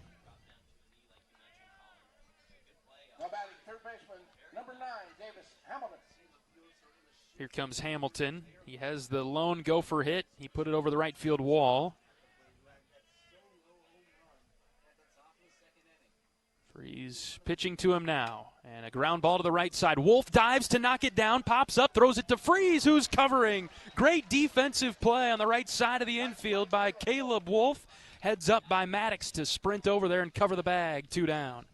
I mean, that's helping yourself out. You know, Wolf makes a great play. Sometimes you'll see, especially freshman pitchers, maybe watch the action, and he was immediately on the move over to first base. Didn't just expect it to be covered and got there and helped himself out. 2 down for Lippy. Standing in the right-handed batter's box. First pitch from Freeze is outside.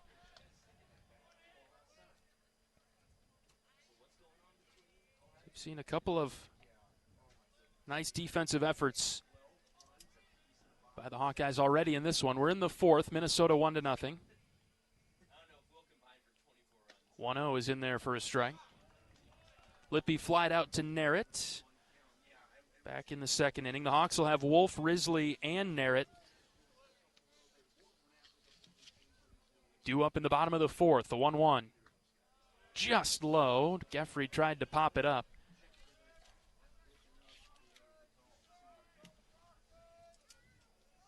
But it stayed downstairs. 2-1.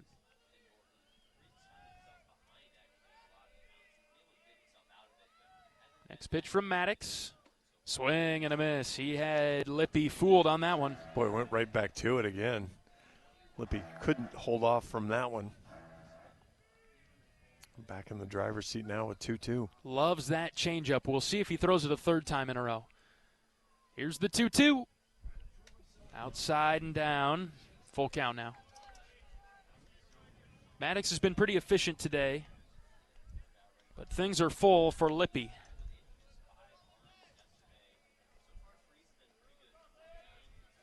Maddox winds and fires the 3-2.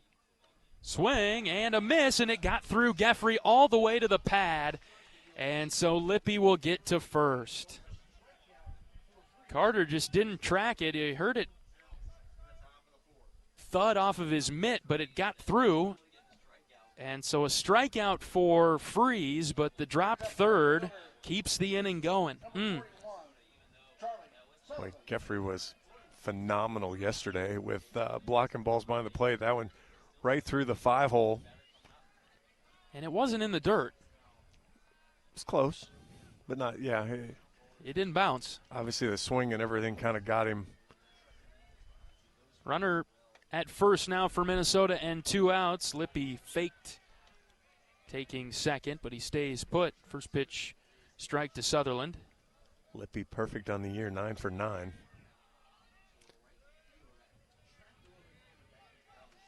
No balls and a strike on Sutherland.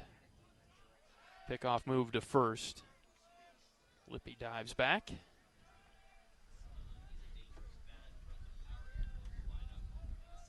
Wind is shifting a little bit, John. What do you think? Blowing a little bit more out to right now. And with a left-handed hitter in the box that's got some pop, 8 doubles and 6 home runs. Next pitch is low. Geoffrey able to knock this one down. Yeah, working the changeup again, down and away.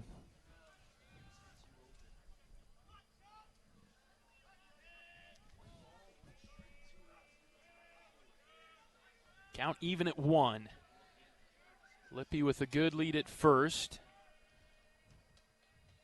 1-1 pitch, hit in the air to center. Risley tracking back. Miles still running, and he slides. Did he catch it? He did! A sliding catch by Miles Risley as he crashed into the wall. Incredible catch by Miles. 104 off the bat. Risley tracks it down, and to your point, that wind is pushing it away from him, and Riz on the move the whole way, reels it in. Huge run-saving play by Risley, and the Hawkeyes get out of any trouble in the 4th and hold the Gophers off the board. Bottom half coming up 1-0. Let's get these bats going, boys. We're back after this on the Hawkeye Radio Network from Learfield. Can you think of anything that costs the same today as it did 10 years ago? There isn't much.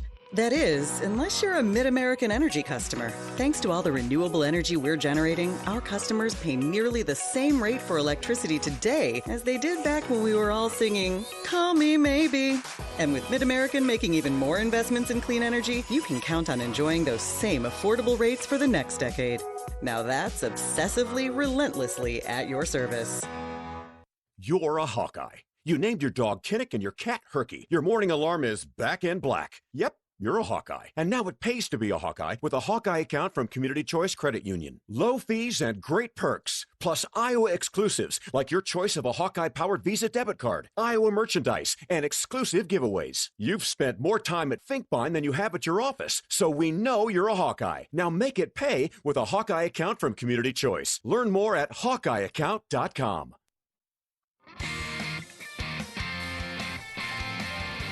For all things college baseball, including live games and talk, tune into SiriusXM College Sports Radio Channel 84 and streaming on the SiriusXM app.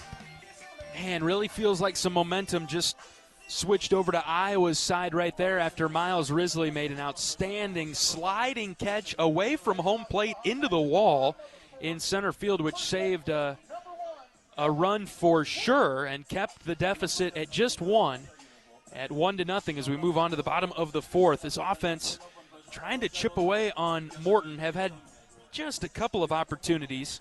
An error by Minnesota and 1 hit for the Hawks so far. That's been it, as Caleb Wolf will lead things off and swinging at the first pitch, tapping it foul to the right to begin his at-bat. Wolf in the box after grounding out to his defensive counterpart Bello back in the first.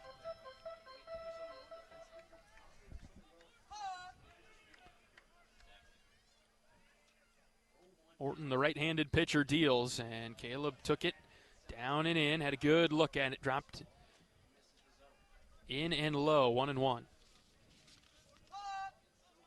Mitch Wood led off the last inning with a single, but a strikeout and a double play ball ended any threat. Iowa trying to string some things together. Second time through against Morton. Next pitch is outside, 2-1. What have you seen, John, from Morton a time through?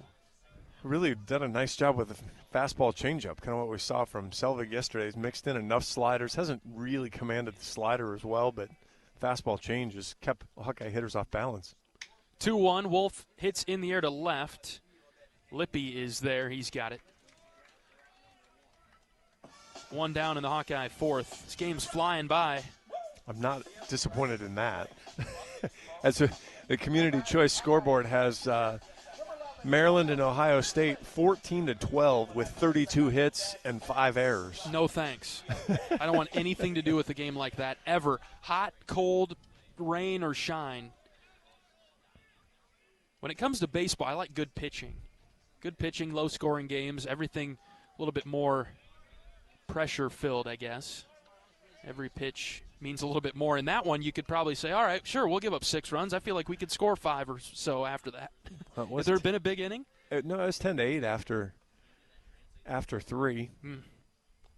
Miles Risley in the box. 1-0 pitch to him is outside 2-0. Yeah, Maryland's put up a 6-pack and a 4-pack. Ohio State has 5, 3, 2, 2, and 2 to get to their 14. Constant. UCLA and USC playing their series. Risley takes inside ball 3. I stayed up as late as I could last night. Got pretty tired towards the end. You missed the late touchdown then? I did, yeah. I flipped it off late. UCLA was up by 1, and then they ended up winning by 8. Yeah, we got the 7 in the 7th or 8th inning. 3-0 to Risley is low and out. It's a 4-pitch walk to Miles, and he's on with 1 away in the 4th. Good speed on the base paths in Risley. Makes the defensive gem. See if he can kickstart the offense. Michigan beat Oregon today and take the series over the Ducks. Walk-off fashion for Michigan, who is 16-14 and now 5-7 in the Big Ten. They started the weekend below us. Yeah, that's a series win against the number 10 ranked team in the country. Yeah, don't like that. Here's Joey Narrett, first pitch in there for a strike. Michigan State beat Northwestern yesterday. They lead today 7-6, but Northwestern has the bases loaded in the bottom of the 5th inning. 21 hits in that game. Wow. No balls and a strike on Narrett with Risley at first. The pitch. That's low and in. They got different weather conditions somewhere else. I mean, maybe they do. I'm guessing Columbus, Ohio is a little different than Iowa City right now. The warm front that went through yesterday stayed south of here, that's for sure. I think a lot of it is what direction the wind's blowing as to how that'll all work out. Ball and a strike on Narrett, and the pitch. Joey lines over Spanier's head into left center field for a base hit. Risley hustling for third. Here comes the throw, cut off by Spanier. As Risley slid over the bag, Narrett is on first with a single. And Iowa's in business with some action here. Runners at the corners, just 1 out. That ball was 112 off the bat, just demolished from Narrett. Yeah, and that's kind of why you go ahead and throw it to the base, as Risley with full speed slides over. But when Spanier cut it off, instead of going ahead and throwing it to third, he threw behind to make sure Narrett didn't go anywhere. Joey's got some speed here. Does Iowa play some games? Narrett's 9 for 9 in stolen bases. We saw Minnesota go with the steal and stop yesterday, which caused an issue. Did it? Well, we might have learned a thing or two before the game today. Both coaches were not impressed with how that worked out from their own team's perspective. That was great. There goes Narrett. The pitch is high. He'll take second without a throw from Niels, and so Iowa has a huge opportunity here. 2 in scoring position and 1 out for Geffrey. Well, and how about that? So in that situation yesterday in the UCLA-USC game you're talking about, catcher threw a hard back to the pitcher. Pitcher cuts it off, and the guy on third fell for it. Right. They were able to get him out and get out of the inning. 1 ball, no strikes on Geffrey. The pitch. Good breaking ball in for the first strike of the at-bat, 1-1. Right, I did see that. Zipped it right back to the pitcher, then popped up through to third. Yeah, got the out. Had him hung out. Second and third for Iowa, 1 out. 1-1 pitch to Geffrey. Got under it and hit it foul in the air to the right, 1-2. Geffrey was the Hawkeye hitter that reached on the error by Morton. That was in the second inning. And I know analytics are different these days, but, man, this is if you're Geffrey now here, whatever you've got to do to put this ball in play, put pressure on the Minnesota defense, make them make a play. Gophers are playing back on the infield. 1-2 to Geffrey. Popped up in the air to right. Sutherland is there. He makes the catch. Tagging from third and scoring is Miles Risley. The Hawkeyes are on the board. It's 1-1. We're all tied up in the fourth on the sac fly from Geffrey. Perfectly done from Geffrey there to go with that two-strike pitch. He kind of knew he was going to get the slider again, stuck with it. And quite honestly, the way that ball carried Sutherland, the ball got up over his – he catches that over his head. That was not exactly the ideal positioning for him. Narrett stayed at second base as the throw came in right to second. They were not going to try to get Risley at home. Here's Cooper Schulte with Joey out there at second and 2 outs. First pitch to Schulte. Fastball right down Broadway. Schulte grounded out to second his first time around. 1-1 in the bottom of the fourth. Iowa trying to take the lead if Schulte can keep this inning going. Here's the 0-1. Low and out. Oh, jeez. That's called a strike. Coach Heller, Coach Sutherland leaning forward on the top rail there. They didn't like that call. Home plate umpire John Coons is looking at 3 o'clock over into the Iowa dugout. Yeah, that was a bad call. And if he's not mumbling, I'm sorry, then he's missing the boat. 0-2. Swing and a miss. Schulte strikes out on a slider. Iowa ties it up, though, on the sac fly from Carter Geffrey. And we're all square at 1. Fifth inning coming up when we come back on the Hawkeye Radio Network from Learfield. You power your day with passion and purpose. It's the same for Alliant Energy. We're modernizing the grid, blending new, renewable, and traditional energy sources to meet growing demand safely and reliably. We're rising to the challenge to meet your energy needs today and for generations to come. Visit AlliantEnergy.com/poweringBeyond to learn more. Hello, Iowa. Here's a promise. Wherever you are in this great state, University of Iowa Healthcare is here for you, even if you never walk through our doors. Educating, caring, leading research, sharing our expertise with all. Because we believe that UI Healthcare is here to make all of Iowa better. UI Healthcare, changing medicine, changing lives. Visit uihealthcare.org.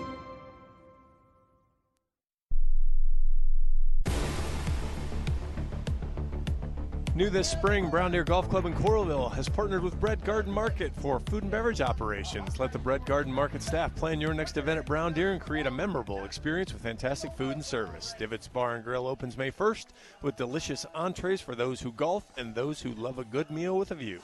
Brown Deer Golf, meet your next neighborhood dining experience. Before we get to the top of the fifth inning, let's pause 10 seconds for station identification. This is Iowa Hawkeye Baseball from Learfield.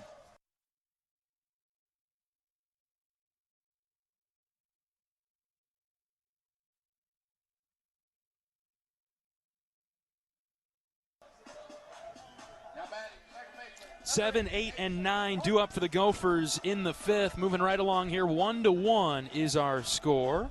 So Jameson, Jack, and Jack. Is that one of your Saturday nights, or what are we doing here? That's good, John. Not for me, but very good. Just trying to understand what a John Leo Saturday night's going to look like after the ballpark's done. No. That's good. That's good.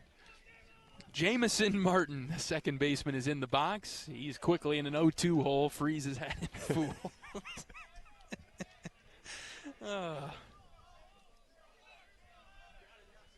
Martin grounded out to Schulte.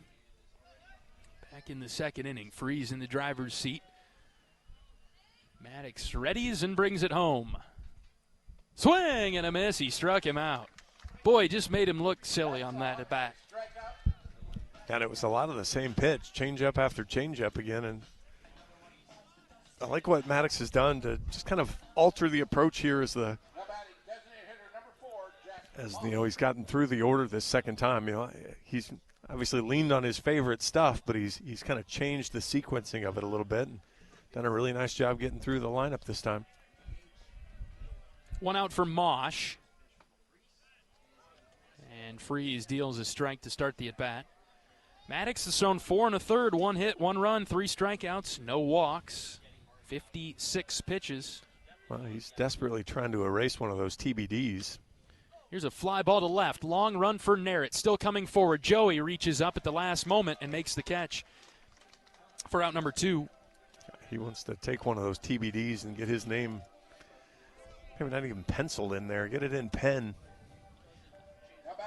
Well, really, he has been Iowa's most consistent pitcher this year. I just think to this point it seemed like Iowa has liked where they've had him coming out of the bullpen, but I don't know that the Hawkeyes are going to have a choice here moving forward. Yeah, I mean, funny enough now, with what he's done today, he leads your team in innings as a non-starter, which is, I mean, kind of gross, but great for him. Yes. Yeah, it's a tough sign for some of the other situations, I suppose. 2 outs for Jack Bello. 1-1 in the 5th. And the pitch in there for a strike. Good spot. 1-1. Bello didn't like it. Not sure what he's puzzled about. Me neither. And he's not really crowding the plate that much either. So that should have been hittable for Bello, but he didn't like it. The 1-1. Swing and a miss. Back to the change. That's just gross. Other than maybe you're a 208 hitter and don't know the strike zone very well. Woo! Spicy on a Saturday, John. Yeah, I'm cold, man. Ball and 2 strikes now. Freeze ready. He feels it and deals it. Downstairs, 2-2. Now, I was talking to Justin Hackett beforehand because they were chirping him pretty good yesterday. And the Minnesota dugout is on the rail, and they act like a 10U softball team sometimes. So we'll see how but they've done it consistently. Slider from Freeze missed. 3-2. So I mean that's the I guess that I can live with it when if you're doing it the whole time. You know, if that's your team's personality. Well, we've run into teams that do it only when things are going well for them. Yes. 3-2. That's fouled over the heads of the parents standing on the top row to the right. We've seen Penn State do that. They're quite lippy when things are going well, but not the case when Iowa's hanging up double-digit runs on them. Same with Purdue. Full count pitch. Here it comes. Just low. Man, oh, man, it was close. Bello took it, and he walks. First one of the day issued by Maddox. Okay. I offer an apology to him. He knows his strike zone perfectly because that was a strike last inning, I guess, is what I'll go with there. As Cooper Schulte's at bat was shortened by that strike call. There you go. There's the supporting point there. Top of the order, this is Spanier. Don't want that walk to hurt. First pitch from Freeze is high. Haven't really seen Maddox miss upstairs today. 2 outs in the inning. I don't mind, though, especially missing all the way up, because that's going to set up the changeup a little bit, so they can't just keep diving down on you. Yeah, not outside of the realm of possibilities to see a pitch up there now. 1-0 from Freeze. Miss just off. 2-0.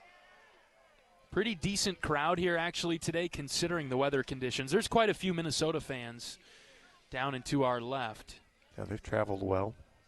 Went to the warm weather south. They got some snow up there a couple days ago. 2-0 pitch. Way outside, ball 3. Freeze running into a little bit of trouble with 2 outs in the 5th, trying to find the strike zone again. Yeah, you just want to see that same easy motion here. Then talked a little bit about this, about don't create a problem for yourself. Just go back to what you were doing. There's a strike from Maddox. 3-1. Now we're going to want to live with 85 down Broadway, though. You have to give something a little different here for Spanier, who's reached on an error and also flied out to left. 3 balls and a strike with 2 outs. Something to pound into the ground here. The pitch. Swing and a miss. Might have chased ball 4. Freeze pushed it away from Spanier, and he couldn't draw any contact. The count will be full. Runner at first. will be going on the pitch. For a guy that draws a lot of walks, Spanier helped out Freeze there. Freeze ready, the 3-2. Inside, ball 4. Man, oh man. Freeze has walked back-to-back hitters, and both of the ball 4s have been so close, but not called strike 3. Boy, that just missed in on Spanier. Whew. Yeah, all you want is consistency in strike zone.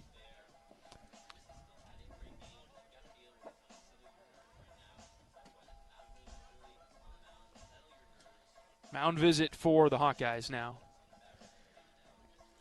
They call it how and where you want. Just be consistent with it.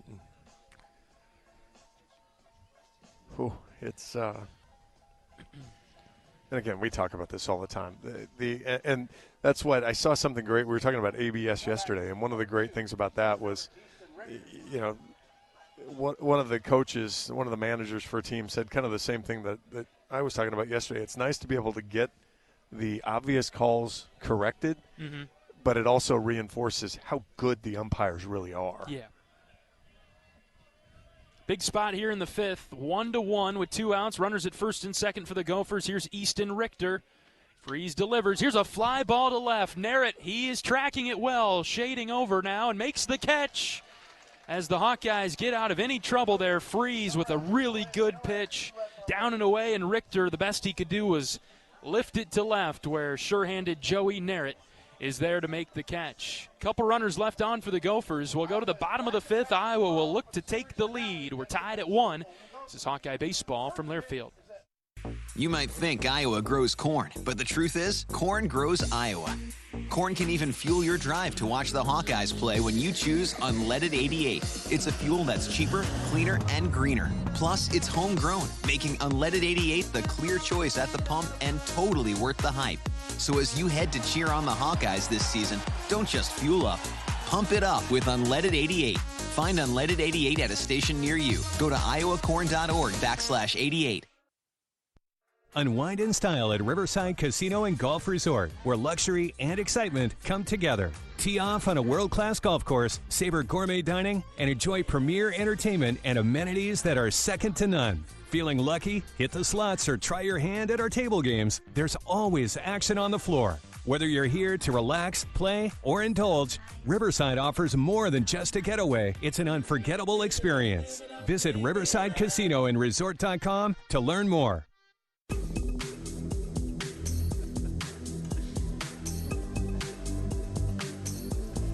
Community Choice scoreboard update. Ohio State finishes off Maryland 14-12. 33 hits, 5 errors in that game. Michigan State still leads Northwestern 7-6, top of 6. Penn State 5-3 over Nebraska, bottom of the 3rd, but Nebraska with the bases loaded and 2 outs. Illinois, Purdue later, Valpo, Washington later, USC, UCLA again, Rutgers, Indiana, and then Penn State, Nebraska will actually play a doubleheader, so they must be worried about what tomorrow brings. And then, as you mentioned, Michigan with a 2-run single in the bottom of the 9th inning walks off number 10, Oregon. Bottom of the 5th inning, 1-1. Kellen Strohmeyer leading things off for Iowa. Drag bunt? Don't mind it. First pitch, instead a ground ball to second. Martin ready for it, and he throws out Strohmeyer for the first out. That was pitch number 50 for Morton. Yes. Yeah, he has not gotten to 3 balls very often. I think, he walked Risley, just kind of did it. I know he got to 3 balls in the first inning because we were joking about it. But he's been on top of the zone. 8 outs by Iowa today have been ground ball outs.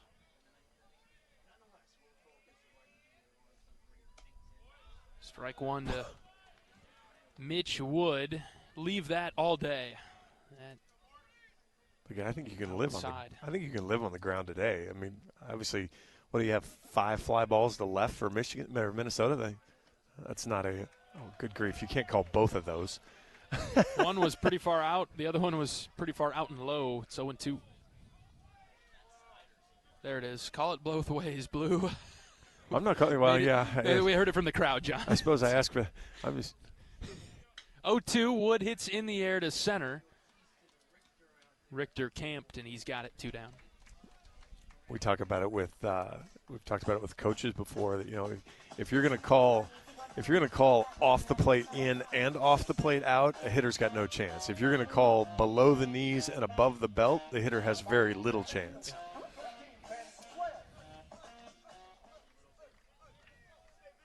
Been a pretty quick inning here. Ben might need to take a pitch or two. And we've had 3 hits in the game, so that might go to that. Yep. Swales watches a fastball sail outside. That'll draw Weber Niels, the catcher, out to head to the mound. Must have been a cross-up of some sort. I think Why break this guy's momentum? He's been all right. I did not have that on my play card. 1-1, bottom of the 5th. Feels like almost like the next run might win this one. Won't take much more. But Iowa did a number on their bullpen yesterday, so obviously Iowa's in a little different spot than Minnesota there. There's a couple of good arms still from Minnesota, but yeah, I'd lean towards that. Here's a ground ball up the middle. Martin's got it at second, and he throws out Swales. Iowa goes down in order. Quick inning. We're through 5. 1-1 is our score. This is Hawkeye Baseball from Learfield. Whether they roll the dough or pour the joe, bake the bread or greet instead, your team goes the extra mile, and they deserve healthy eyes and a healthy smile. For plans that cover businesses of all sizes, Delta Dental customizes. With employer costs as low as $0, you can offer benefits and be a hero. Affordable coverage is a click away. Visit deltadentalia.com today. At MidAmerican Energy, our 1.6 million customers depend on our energy 24/7. That's why we work 24/7 to deliver the safe, reliable energy you need. To keep our 99.9% reliability record, we're enhancing our technology, improving resiliency, and investing in critical infrastructure. We're generating power from all available resources to cover any increases in demand. And we're innovating to ensure you always have the energy you need. MidAmerican Energy, obsessively, relentlessly at your service.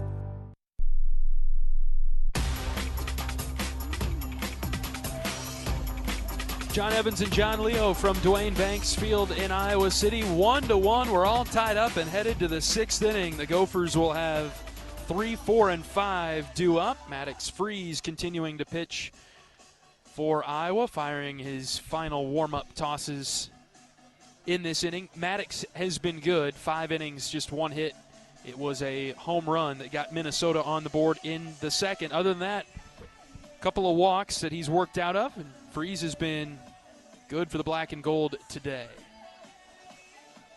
Yeah, the walks came together, good or bad, and had to work around a 2-out error and a 2-out pass ball, but otherwise he's been on point. This feels a lot more like a Friday game. Wouldn't argue that with you. Niels to lead it off. Lined out to Schulte in the 4th. He's 0 for 2 today. And Freeze delivers a first pitch strike. How many times have we said that today? He ran into a little trouble in one of the innings where he had fallen behind a couple times early. But for the most part, Freeze has been in control early. 0-1 delivery. Tapped foul to the Minnesota dugout, third base side. Easy play by Lippy in the hole there. Leaned up against the dugout wall. What do you like here? Change up down? Yes, away. Geffrey set up there. The 0-2 is fouled off to the left side. Through the curveball, actually. So 3rd time through, you don't kind of like the little bit different approach too. Go to something maybe Niels hadn't seen yet. Yeah, good time for an adjustment maybe from Freeze so they don't pick up on what Maddox's tendencies have been. The 0-2.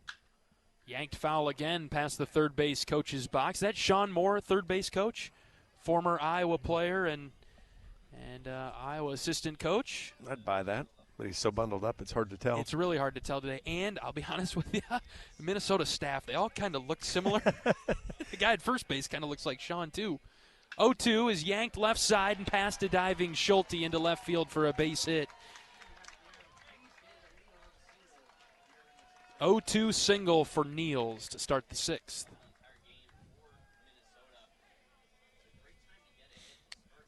It's a pretty good pitch. I mean, it wasn't.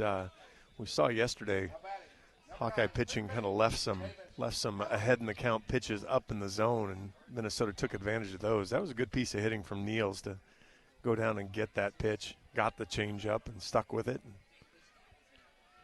Hamilton up now. First pitch, he popped up. Left side, Geffrey and Swales coming together. Geffrey removes his mask, and he reaches back and makes a diving catch in foul ground. Whoa! That is a web gem and a half there. Athletic play from the big man there. As he overran it, the wind pushing it back, spin pulling it back, and Geffrey didn't give up on it. Makes the great play for the out. Huge out there with the lefty that had hit the home run. Toughest or no, pop. Sorry, that was Sutherland. No, you're right. Oh, you're yeah. right. Yeah. You're right. Toughest pop-up in baseball is the one for the catcher because it's got that backspin on it. And so it's already going to drift back to the field of play, and the wind did not help Geffrey at all, but he was able to hang with it. Big first out. Here's Lippy.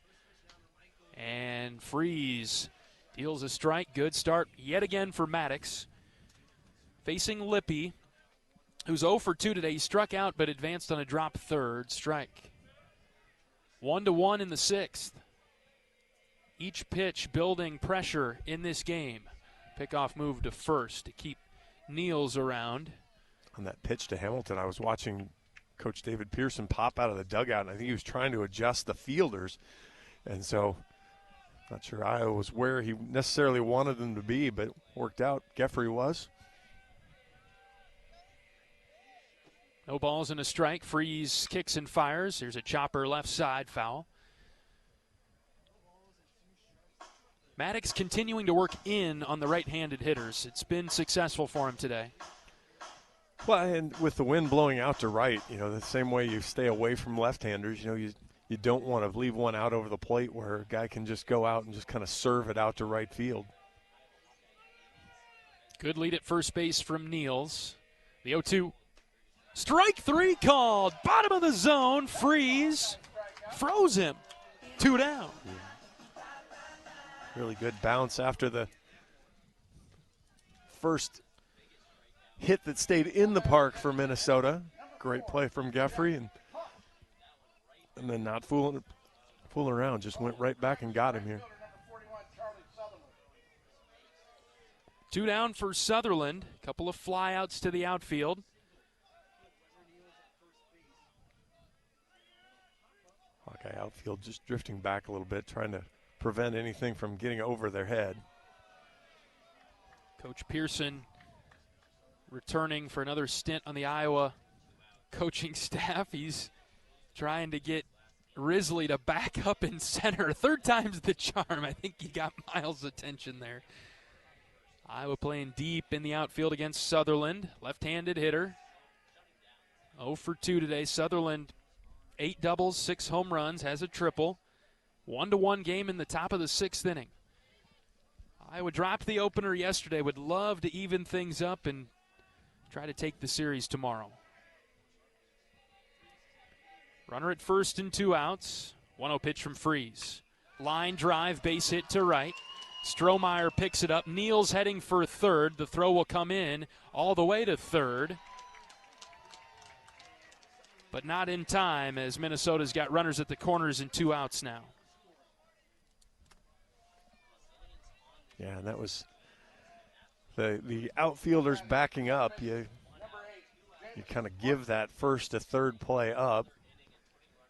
Good job from Gable Mitchell to at least show cut. Kept Sutherland at first base. Yeah, I think that was the crucial part of that play. Once you knew that Niels was going to get to third, Cooper was heads up to pretend like he was cutting that ball off so that Sutherland stayed at first. Huge spot here, first and third and 2 outs. Jamison Martin is up 0 for 2 with a strikeout today, standing in the right-handed batter's box. Freeze ready, the pitch. Popped him up, right side, out of play. Softly hit. Maddox ahead early. Yeah, this was where you see if Martin is a journal guy, because he's got to know how Freeze is going to attack him after he made him look in the last at-bat. So you see what adjustment Freeze makes, and if he doesn't, or if Martin doesn't make any adjustment, then Freeze can just go get him the same way. Counts 0-1, and the pitch. Low and out, got away from Geffrey. He can't find it. Niels comes down to score. 2-1 Gophers. Oh, man. Yeah, that was. Don't like the curveball there. No, you've. I understand why you're trying to show him something different. But boy, then you got to trust it and you got to throw it. And unfortunately, Maddox squeezed that one a little tight and just pulled it right in the ground. Ball and a strike, the pitch. Ground ball to third. Swales has it. He steps, he throws for the third out. And Minnesota takes a 2-1 lead to the bottom of the sixth. Hawkeyes will look to respond with the top of the order coming up when we come back on the Hawkeye Radio Network from Learfield. Here come the Hawkeyes. And a Stocke racing to the basket, layup good. Iowa Athletics is gearing up for another amazing season filled with exciting matchups and electrifying plays. Working hard into the corner. Koch hits a three. Get your game face ready and come on out to cheer the Hawkeyes on all season long. Visit Hawkeyesports.com to find tickets, schedules, game times, and more on Iowa. Go Hawks. Touchdown. Touchdown, Iowa. Save time when you shop online with Hy-Vee. Hy-Vee makes it easy to order groceries online through our app or Hy-Vee.com. Pickup is always free. And if you have a Perks Plus membership, you get free delivery and free express pickup. Shop online with Hy-Vee and you can create and save grocery lists, shop the sales, and get fuel savers. Talk about convenient. Order groceries online today. Check out Hy-Vee.com or download the Hy-Vee app.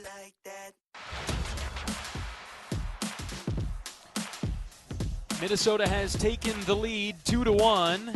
I feel like the Hawks kind of gave them that one. They got in position with runners at the corners and 2 outs, and then a wild pitch got away from Geffrey, and Minnesota is up 2-1 now, bottom of the 6th inning. Mitchell, Wolf, and Risley coming up for Iowa. So it's the top of the order. Morton is out there for the Gophers. And we're probably, it's 86 now for Freeze, so you're probably getting near the end of his rope. Much different story for Morton. Yes, yeah, Morton is still in the mid-50s, so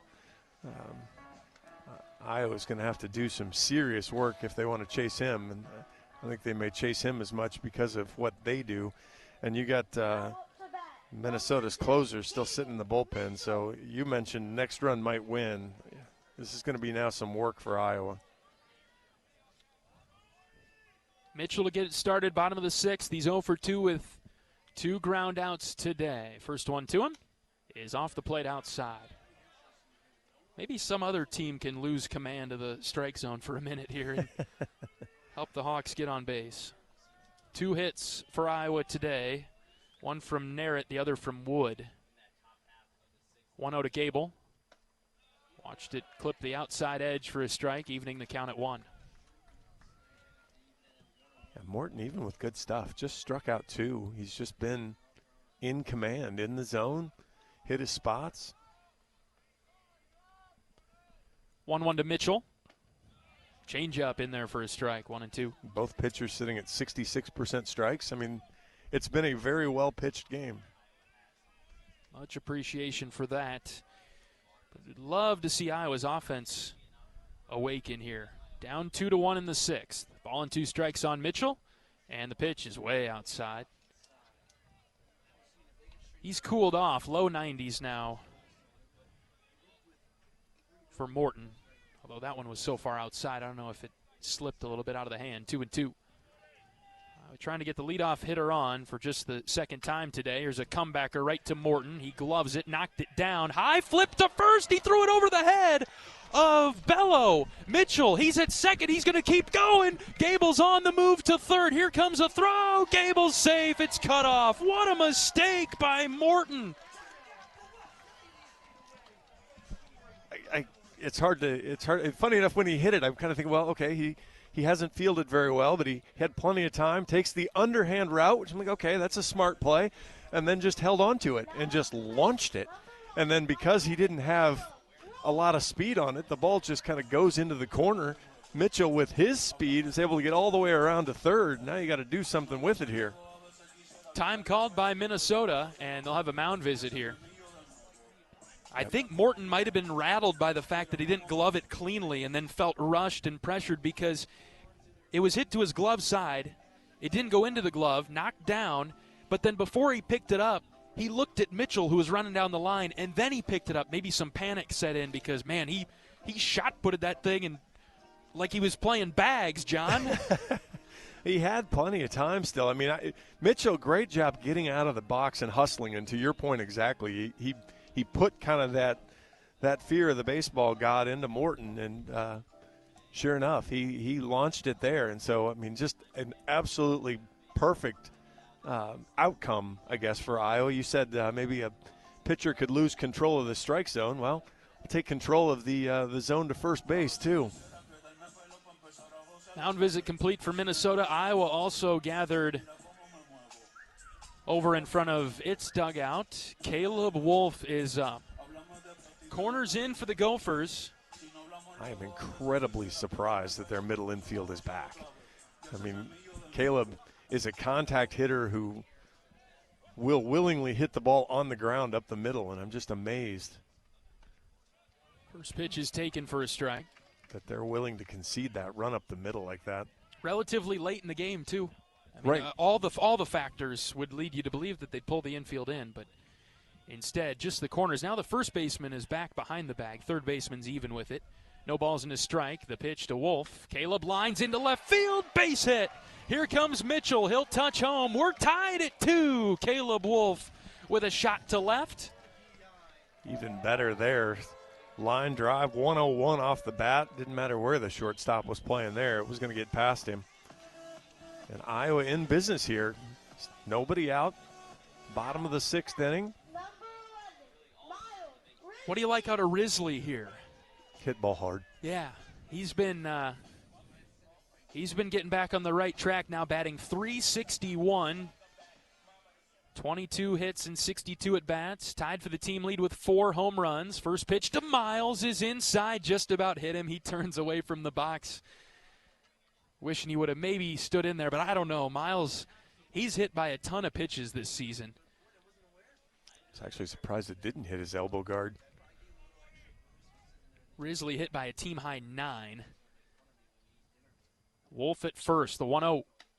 Outside, called a strike, 1-1. Right on the edge. I have less complaint about that one. That was the good sweeper. Probably not. I'm glad Miles took it. Yes, agreed. Probably not playing too many games with Wolfie at first. 1-1. Miles shows the bunt, pulled it back, and the pitch dropped low, 2-1. I like that show of the bunt there, just to make Minnesota think a little bit. We're tied at 2, bottom of the 6th. Iowa has responded immediately after the Gophers took the lead in the top half of this inning. Well, you draw Hamilton in a little bit, now rope one past him. 2-1 is the count. Morton set, the pitch. Risley bunts this first base side. Risley sprinting down the line. Niels picks it up, throws to first to get Risley. Boy, by about a half a step. But Risley moves Wolf to second base. Yeah, I'll take the sack bunt there. I was actually surprised Niels fielded it because that ball looked like it might end up rolling foul. It was tracking that way. It had just started to tip over and was working toward the first base chalk, but good play by him to Niels to take the out and get it while he could. He didn't hesitate either because if he had, Risley would be standing at first base now. Runner in scoring position and 1 out, but this will do it for Morton. The Gophers are making a change. You know how Niels was not going to let Morton throw it. That's right. Neal said, I better get this one. All right, pitching change for Minnesota. New arm coming in for the Golden Gophers. We'll let you know who it is after this pitching change bonus break. It is 2-2. Iowa's got a runner at second and one out. Joey Narrett will face the new Gopher arm when we return from this pitching change break on the Hawkeye Radio Network from Learfield. Want all the benefits of a new Honda for a fraction of the price? It's not a dream. It's a dream deal. Get 0.99% APR financing on certified pre-owned Honda Civics, HRVs, CRVs, and Passports. Backed by Honda's 7-year, 100,000-mile warranty. Every certified pre-owned Honda goes through a 182-point inspection and is reconditioned like new. To get 0.99% financing on certified pre-owned Hondas, search your local Honda dealer today. See dealer for financing details for well-qualified buyers. Offer ends 4/30/26. Despite the unshakable Iowa-Corn Cy-Hawk rivalry, there is one thing Iowa State and University of Iowa fans can both agree on: getting hyped for unleaded 88. It's cleaner burning and better for your engine, and it's cheaper than other fuel options, making unleaded 88 the clear fuel choice. If Iowa Corn Cy-Hawk rivals can agree on it, you know it's worth the hype. So pump it up with unleaded 88, grown by Iowa corn farmers.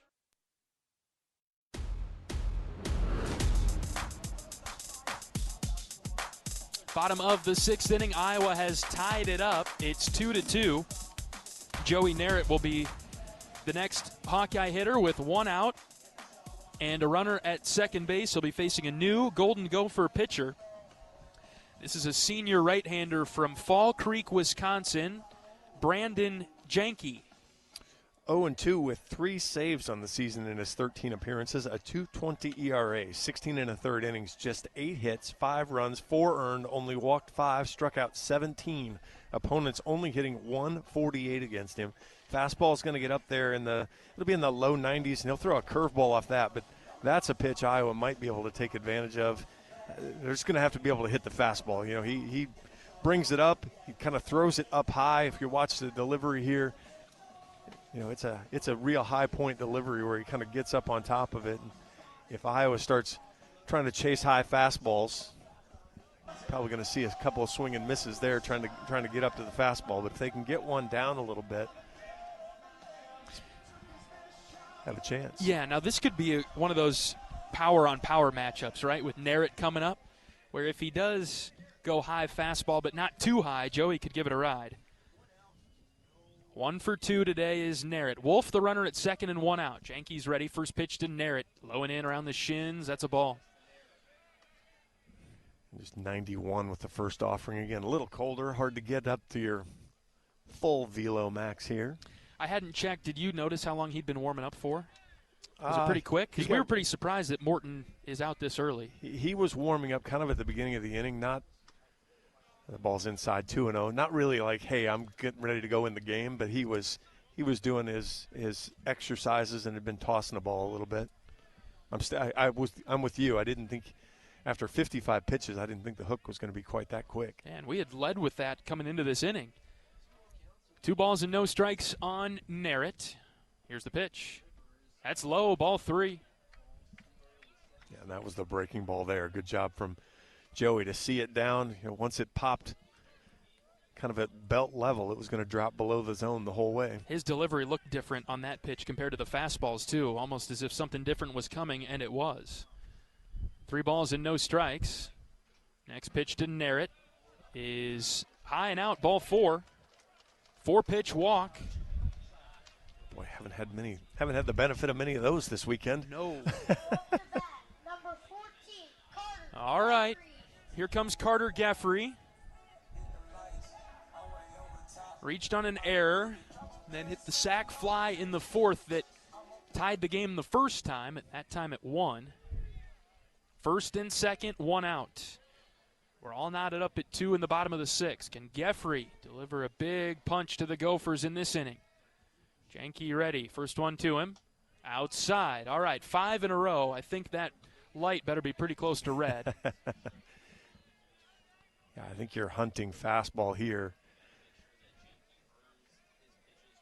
I don't mind him swinging at fastball. If he swings at anything else. Long pause. The 1-0. Line drive into right. That will angle foul. Got that fastball in on his hands a little bit. Geoffrey couldn't get down to it. They're still playing him the same way. Really, there's a lot of room to left. I mean, again, you're kind of getting dared to hit it to left today, but a line drive to left would work out just nicely. Count even at 1. The next pitch. That's down, 2-1. Jenke's been all over the place in this outing. 35 strikeouts, just 6 walks. Now it's 7 after he walked Narrett. No, 15, 5. Now he's at 6? 5 and 17, yeah. Yeah, so they always get 6. Updated on here. 2-1. Geoffrey got under it.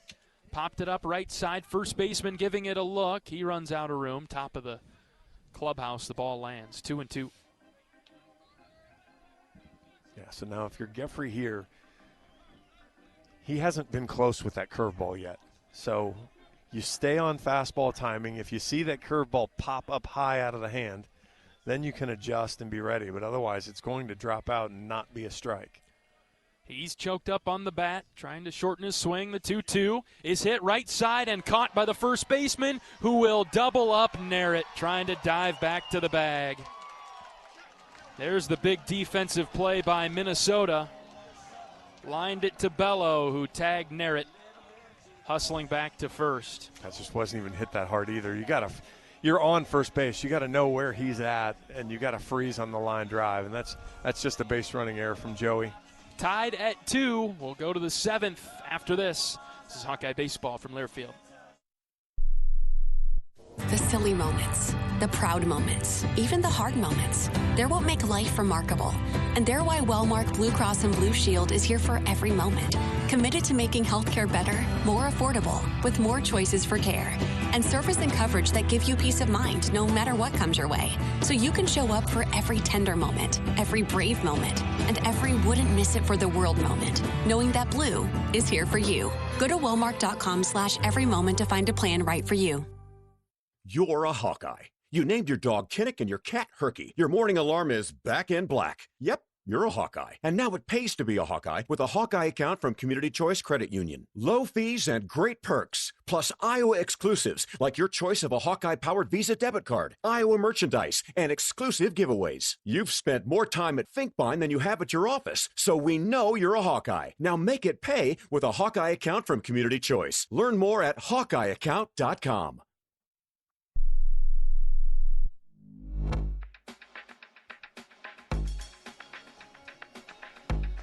Top of the 7th in Iowa City, 2-2, tight ball game between Iowa and Minnesota. 8-9-1, due up for the Golden Gophers. Maddox Freeze has taken the mound. Maddox is probably near the end of his line here. He's thrown 6 great innings for Iowa today, giving up 2 runs on 3 hits. Maddox has walked 2.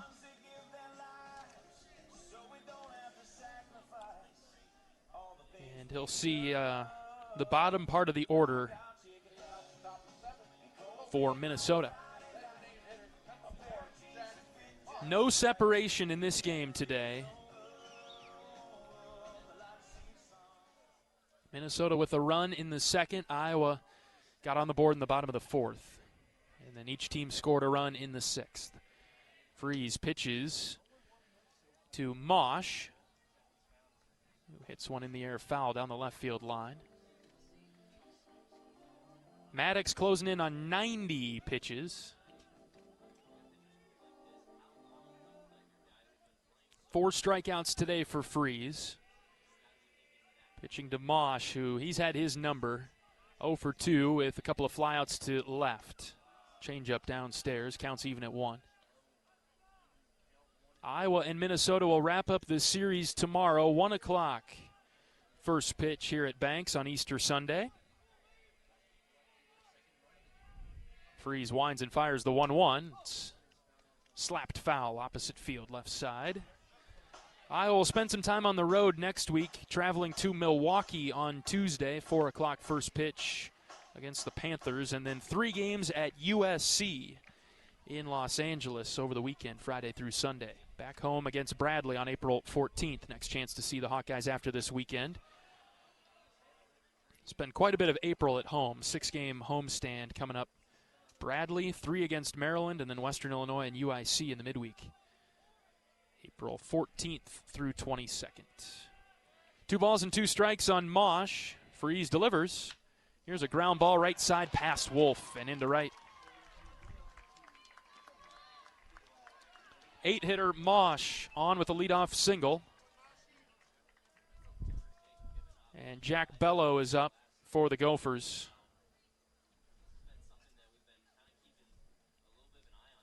Iowa has a couple arms going in the bullpen.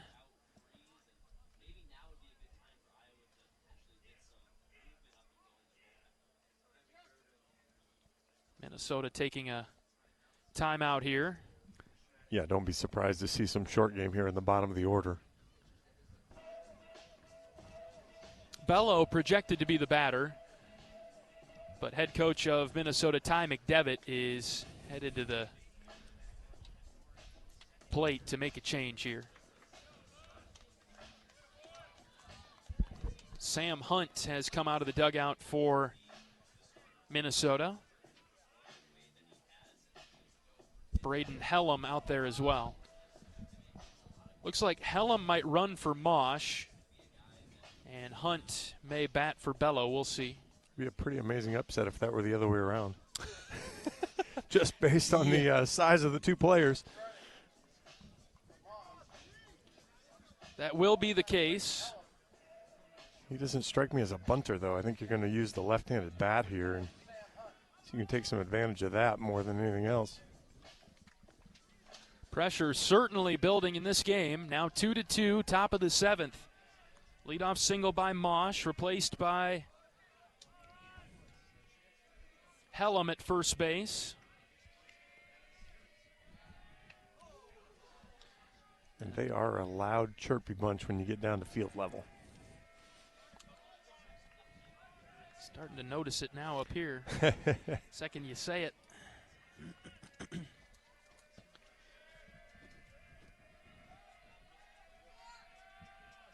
Hellam the runner at first with a good lead.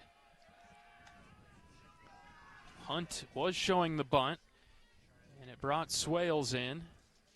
Top of the order's on deck for Minnesota, so they've got their good part of the order looming. Hellam is 0 for 1 stealing bases.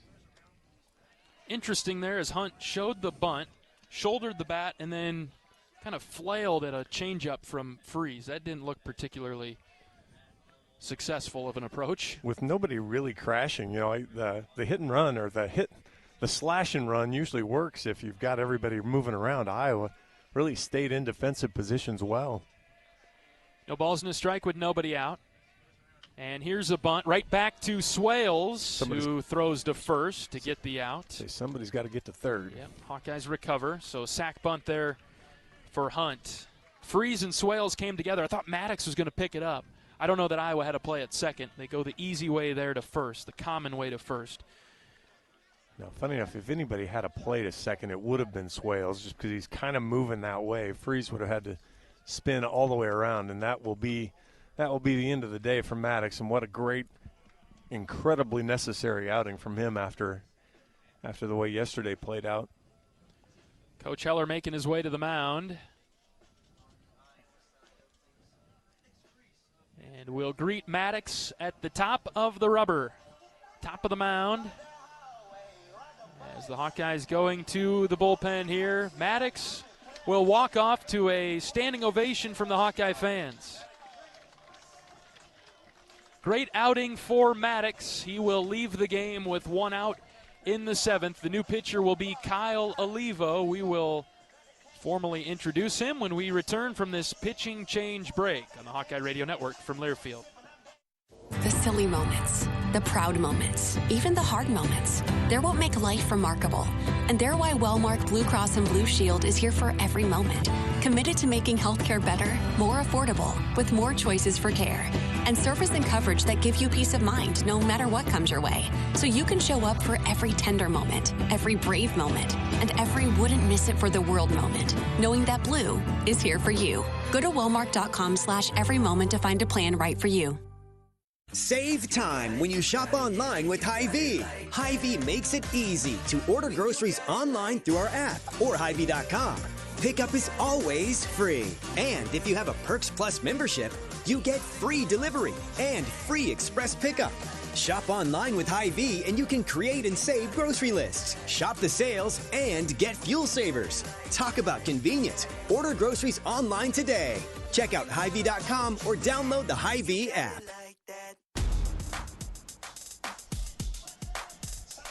Iowa's new pitcher in the 7th inning is Kyle Olivo, redshirt freshman right-hander from Franklin, Wisconsin. 1-2 on the season with a save in his 7 appearances, a 4.66 ERA, 19 1/3 innings, 17 hits, 12 runs, just 10 of those were earned, 13 walks, 23 strikeouts, opponents hitting .250 against him. Big spot here. Go ahead run out at second base, and just one out here in the top of the 7th inning. Olivo's a bit of a different look from Freeze. Kyle will reach back and get to the mid-90s with that fastball. And so certainly something different for Minnesota hitters. Now in the 7th. It is 2-2. Iowa has had an answer for each of the Golden Gopher runs today. And the batter will be Jack Spanier, top of the order. Olivo's done getting loose. Let's roll. Yeah, just hit 96 on his last warm-up pitch, so Cold hasn't slowed down his fastball. All right, runner at second and one out for the Golden Gophers. Spanier is up, reached twice. Error and a walk. Has flied out to left as well. We've enjoyed walking him. Yeah, for some reason. It must be, I don't know what it is about him, because he's got 29 walks on the season. Good eye. Know that he crowds the plate. It's not like there's a bunch of pressure there. I don't know. 1-0 pitch from Olivo. Breaking ball in for a strike. In the zone there from Kyle. Yeah, through the cutter and the slider. Still hasn't shown him the fastball yet. Not the true heater yet. Wind really blowing over to right now. The 1-1. Fouled off the end of the bat, skyward and out of play, right side.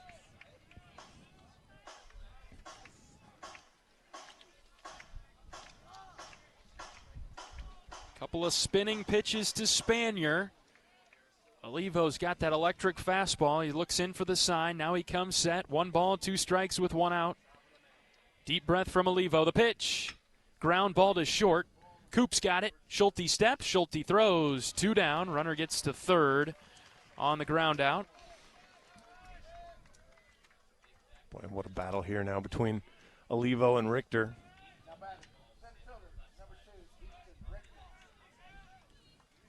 Richter into the left-handed batter's box, holding a highlighter pink bat.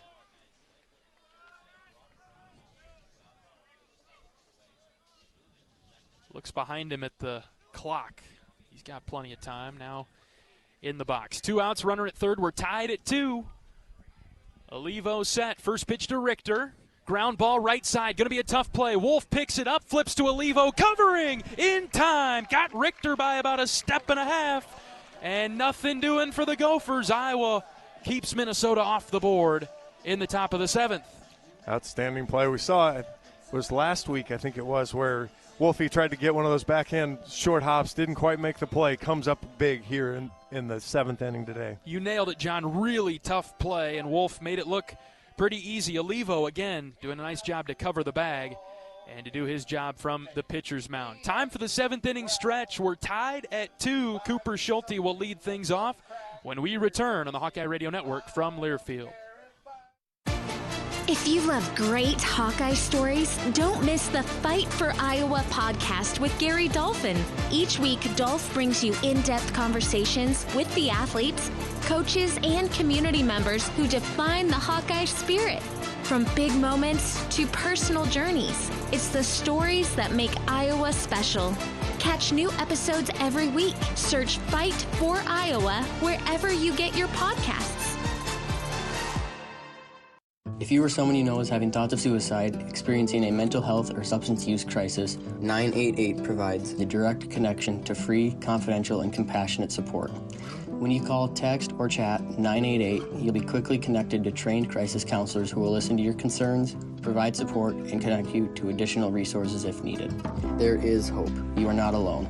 For 24/7 support, call or text 988 or chat 988lifeline.org. A message from Iowa HHS.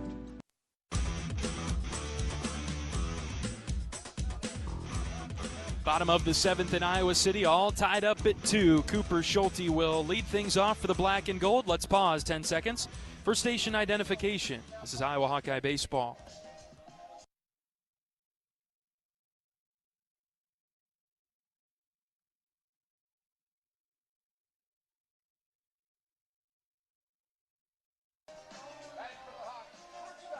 A couple of changes for Minnesota defensively.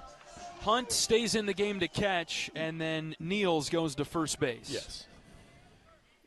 2-2 in the 7th. Here's Cooper Schulte, first pitch down for a ball. New DH, but who cares about that? We'll have to see him, I think, at some point, maybe. We don't have to. Is that right? We'll figure it out later. 1-1 is grounded foul left side.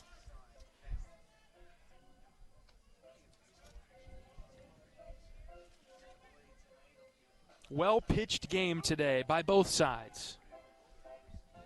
Certainly refreshing from the Iowa perspective. Here's Cooper Schulte, 0 for 2 today. He was good yesterday, 1-1. Swing and a miss. Janke ran one up and in on the hands. This is a good fastball. Good spot for that, especially if you're against an aggressive batter like Schulte is. 1-2 now. Coop likes the left field corner. All eyes on a pitch in the dirt, 2-2. And they are fully shifted even on Schulte to kind of right center and right. So, boy, you throw that inside fastball. Coop's good at getting the barrel of the bat out and around. He's got that lightning quick bat. Here comes the 2-2. That's up and in on the hands. Just about clipped him in the batting gloves. We don't want that. Yeah, I do not want that. You're right. Full count now.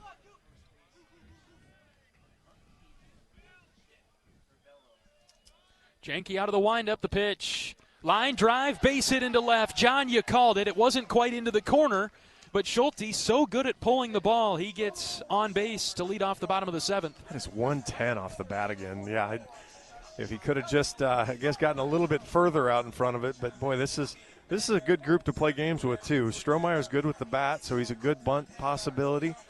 Coop can run. Wonder what kind of athlete Janke is. They took that off with the other coaches had that for me. Don't even have his move times anymore. Limiting us.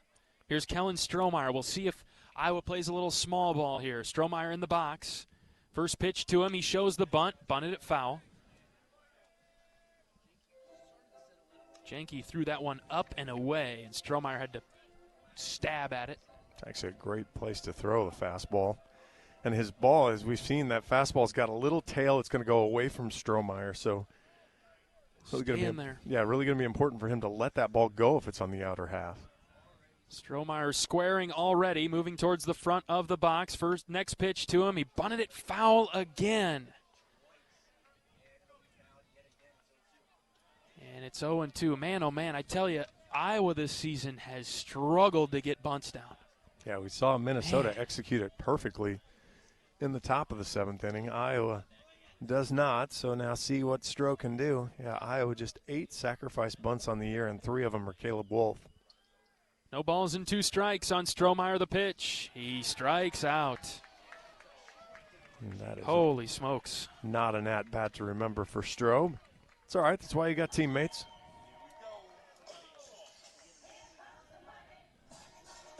And it's Mitch Wood making his way to the plate now.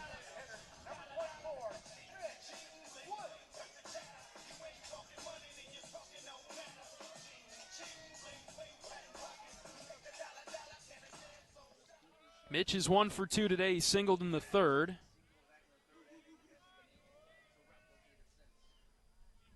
First pitch, strike, low, outside corner. I don't know which part of that I liked less. What? And Hunt low or out? Hunt couldn't frame it at all.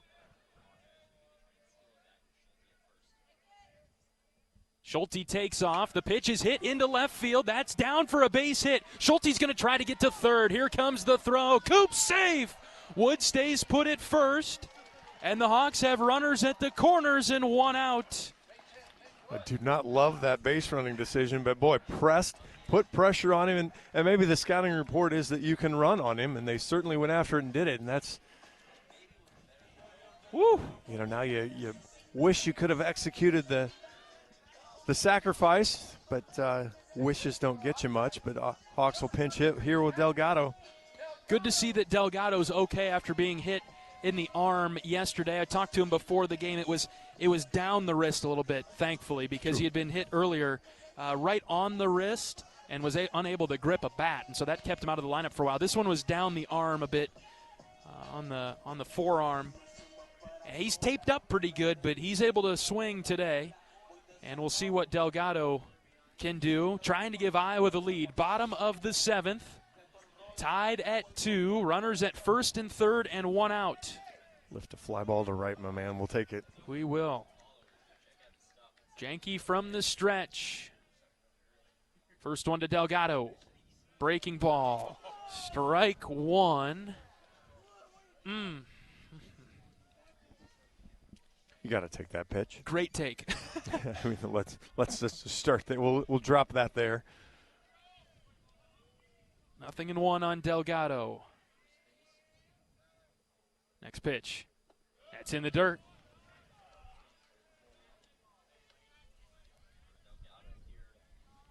Wood the runner at first, and Schulte's at third. Just kind of wondering if I was going to play some games here.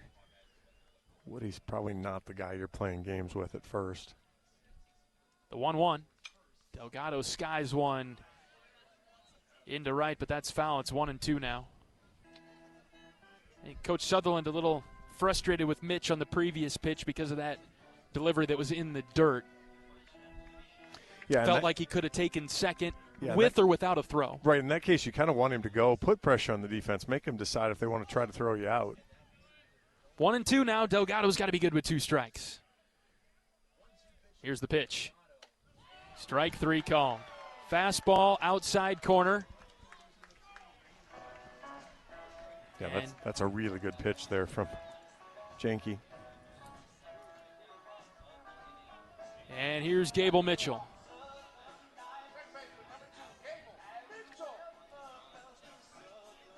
Time called by Coach Heller. We're going to have a runner for Mitch Wood. Figure it'll be Ziegler. Nobody's popped out of the dugout yet. But Iowa's going to have a runner, and it is Jay-Z.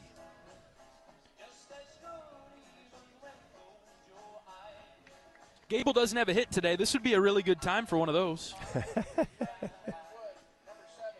Came up big yesterday for Iowa with 2 outs. Probably about in the 7th inning, I would guess. You're going to get a mound visit, and we might get a pitching change. We've got a left-hander warming up in the bullpen for Minnesota. They might come lefty-lefty matchup here. See if the Gophers open up that door down the left field line. So far, just starting with a chat. Haven't seen a move yet. No, they've got somebody standing by the door. They've got somebody throwing. But we saw Coach Heller do this yesterday until it got broken up. He stayed out there and let him throw. So he looks ready down there. And the coach looks ready to make the call. He even looked back here to see the home plate umpire still standing behind the dish. Yeah, I can't believe he hasn't gone and busted it up yet. What are we doing? Come on. Head on out there. I think they're going to make a change if I had to guess. It'll be Will Whalen. There it is. He sees the home plate umpire coming. He says, all right, we'll make the change now. Yeah, he's been sitting there waiting for him the whole time. Pitching change for Minnesota. Bottom of the 7th. Runners at first and third for Iowa, 2 outs.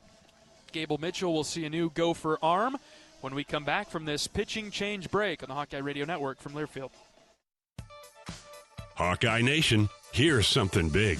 U.S. Cellular is now part of T-Mobile.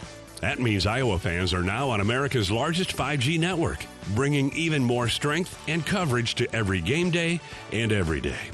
As the official wireless partner of the Iowa Hawkeyes, we're proud to power every call, every post, every celebration. U.S. Cellular and T-Mobile, better together. We love it when the Hawkeyes do their thing, because if there's anyone who can appreciate building a legacy, it's John Deere. We've been growing our team since 1837, recruiting the best thinkers, doers, and makers to craft innovations that outpace the competition. Because whether it's cultivating the earth with a tractor or reshaping it with a 40-ton excavator, the machines we build are building America. Nothing runs like a Deere.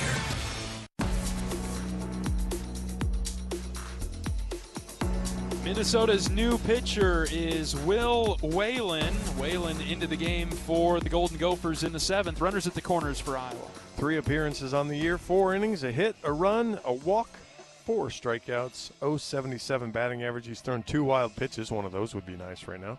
He has hit a batter. Fastball is going to get up there in the low 90s. He'll throw a slider and a changeup, but really loves the fastball. So expect the left-handed hitters to see fastball here, and if they can lay off the breaking stuff, they're going to get a fastball to hit and try to take the lead here in the late innings. Top of the order for Iowa, this is Gable Mitchell. There are 2 outs. Mitchell has a pair of ground outs, and he reached on an error his last time up. Schulte at third, Ziegler at first.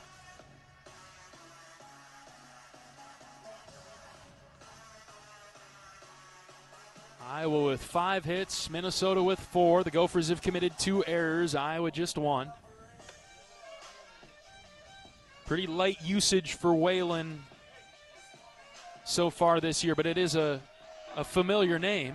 Yeah, battling his way back. I think he was on the shelf for just a bit, so I think it was not that he's not trusted or not wanted to be involved.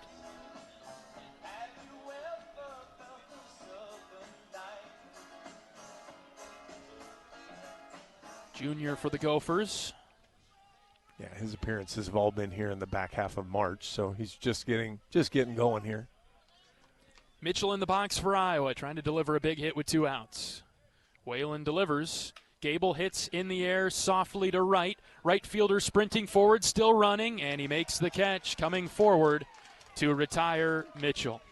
Hawkeyes get runners to the corners with 1 out and strike out and fly out. The Hawkeyes do not score, and we'll go to the 8th, tied at 2. Back after this. This is Hawkeye Baseball from Learfield. If you or someone you know is having thoughts of suicide, experiencing a mental health or substance use crisis, or just need someone to listen, 988 provides a direct connection to free, confidential, and compassionate support. When you call, text, or chat 988, you'll be quickly connected to trained crisis counselors who will listen to your concerns, provide support, and connect you to additional resources if needed. There is hope. You are not alone. For 24/7 support, call or text 988 or chat 988lifeline.org. Cancer doesn't care. It doesn't care what you look like, how old you are, what you do, or where you live. We do. University of Iowa Healthcare is doing more to beat cancer than anyone in the state. From second opinions to life-saving treatments that happen here first. We lead the way in research, training, and care because we believe that UI Healthcare is here to make all of Iowa better. UI Healthcare, changing medicine, changing lives. Visit uihealthcare.org.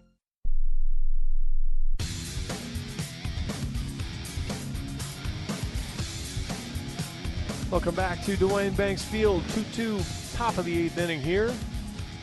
Kyle Levo back on the rubber for the Hawkeyes. Jackson Frost into the game. He'll play third base for Iowa. Kyle Levo will face 3, 4, 5. Niels, Hamilton, and Lippy.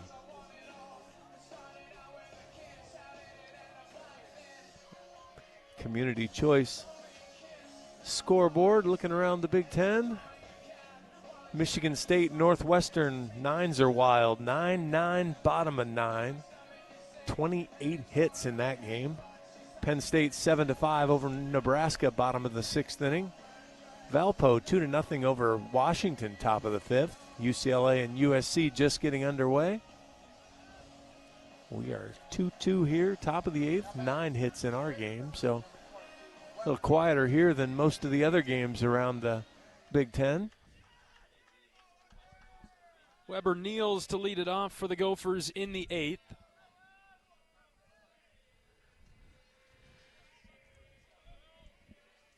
Singleton scored in the 6th last time around. Kyle Levo pitching for the Hawks out of the windup delivers. A strike at the knees. Good start.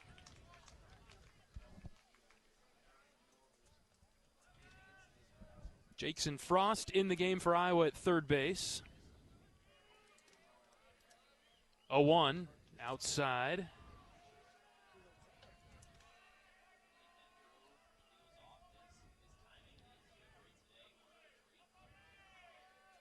Counts even at 1. Olivo's pitch. He went through the zone. Yes, absolutely. 1-2. Pitch that was low and in. Niels could not hold up. Surprised the home plate umpire couldn't take care of that one himself. Yeah, that one felt like a pretty easy one to do, but that was 96. Cranked up the fastball there. Olivo winds and fires. Slider in the dirt.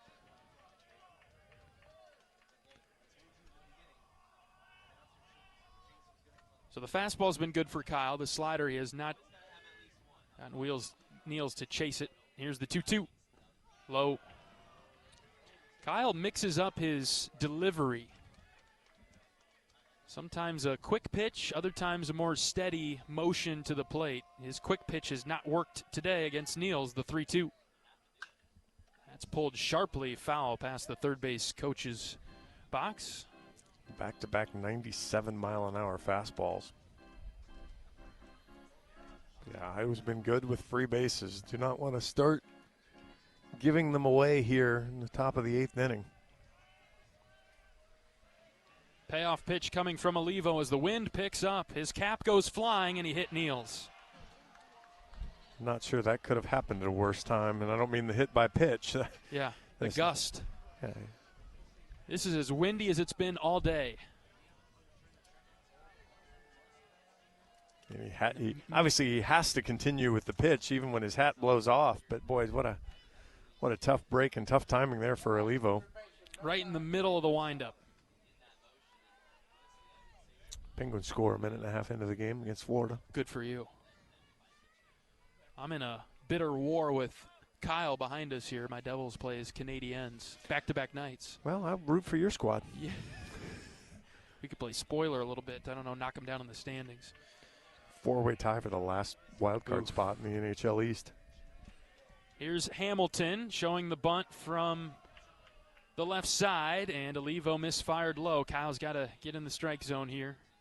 Minnesota's going to try again to implement the sack bunt and the small ball here to get a runner in scoring position. They did it last inning, but Iowa got out of trouble.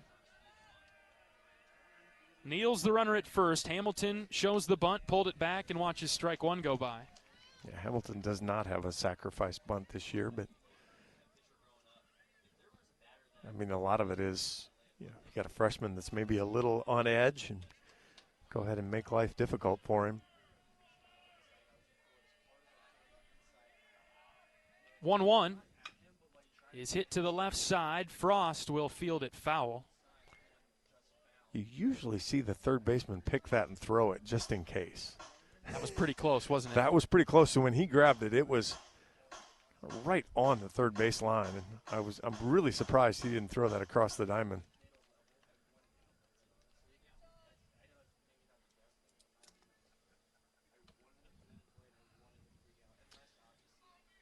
Hamilton walking back to the box. Kyle's ahead here, 1-2. Could really use a ground ball to a middle infielder here. I'll take the strikeout on this one. We'll get the ground ball in the next one. I'd be right there with you. Olivo from the stretch. He brings it home. Strike 3 called. Backdoor breaking ball. Didn't even knock. He froze him. 1 down. Outstanding pitch there. Is that one just right on the outside black of the plate? And low, too. Ooh. Yeah, and Hamilton wasn't going to do anything with that one anyway. Might have beat it into the ground like you were asking for if he swung at it. Got to keep working now. Here's Lippy, right-handed hitter. The 5-hitter for the Golden Gophers with 1 out, runner at first. Olivo deals high. Ball 1, where was that? I'm not sure. Had to be up, but boy, that's... Coach Heller instructing Kyle to move on to the next pitch, even though the staff was puzzled by that call. It's 1-0 now. Olivo brings it home and missed outside. Great stop by Geffrey behind the plate. Backhand stab.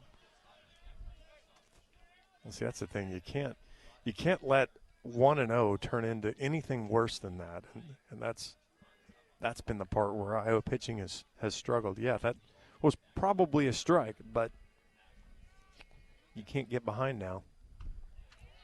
Oh, man. Ball 3. Just down and out from Olivo, and he takes a moment on the backside of the hill at risk of walking Lippy.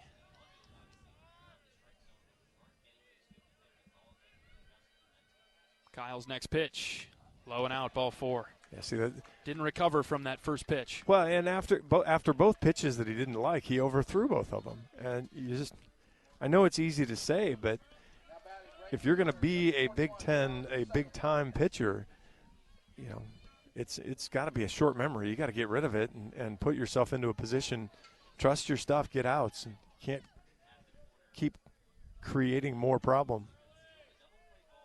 Coach Obermueller will head out to the mound and talk with his freshman pitcher. First and second for Minnesota and 1 out. Sutherland, the batter, he singled his last time up.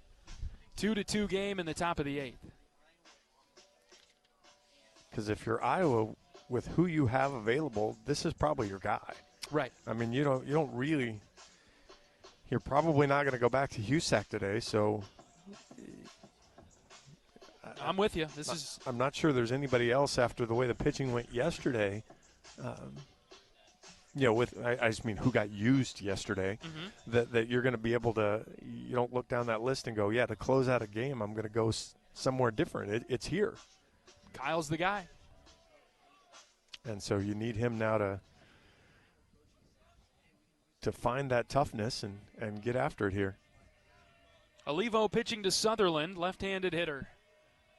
Kyle's ready. First one on its way. Swing and a miss. Olivo ahead. 0-1 on Sutherland. 1 for 3 today. Tied at 2 in the 8th. First and second for the Gophers. And 1 out. No balls and a strike. The pitch from Olivo. Comebacker up over Olivo. Kyle knocked it down with the glove. The Hawkeyes have no play. It got over his head. He got it with the top of his glove and slowed it down enough where the Gophers now have the bases loaded and 1 out. 62 mile an hour off the bat. Chopper right in front of the plate. I'm not sure that Schulte would have had any play anyway if Olivo doesn't get a little piece of leather on it. All right, corners in for Iowa. With 1 out, bases loaded, here's Jamison Martin. Olivo delivers. A slider outside, ball 1. Martin's 0 for 3 today with a couple of ground outs and a strikeout. He was a fastball changeup guy that Freeze did a great job with. Kyle's 1-0.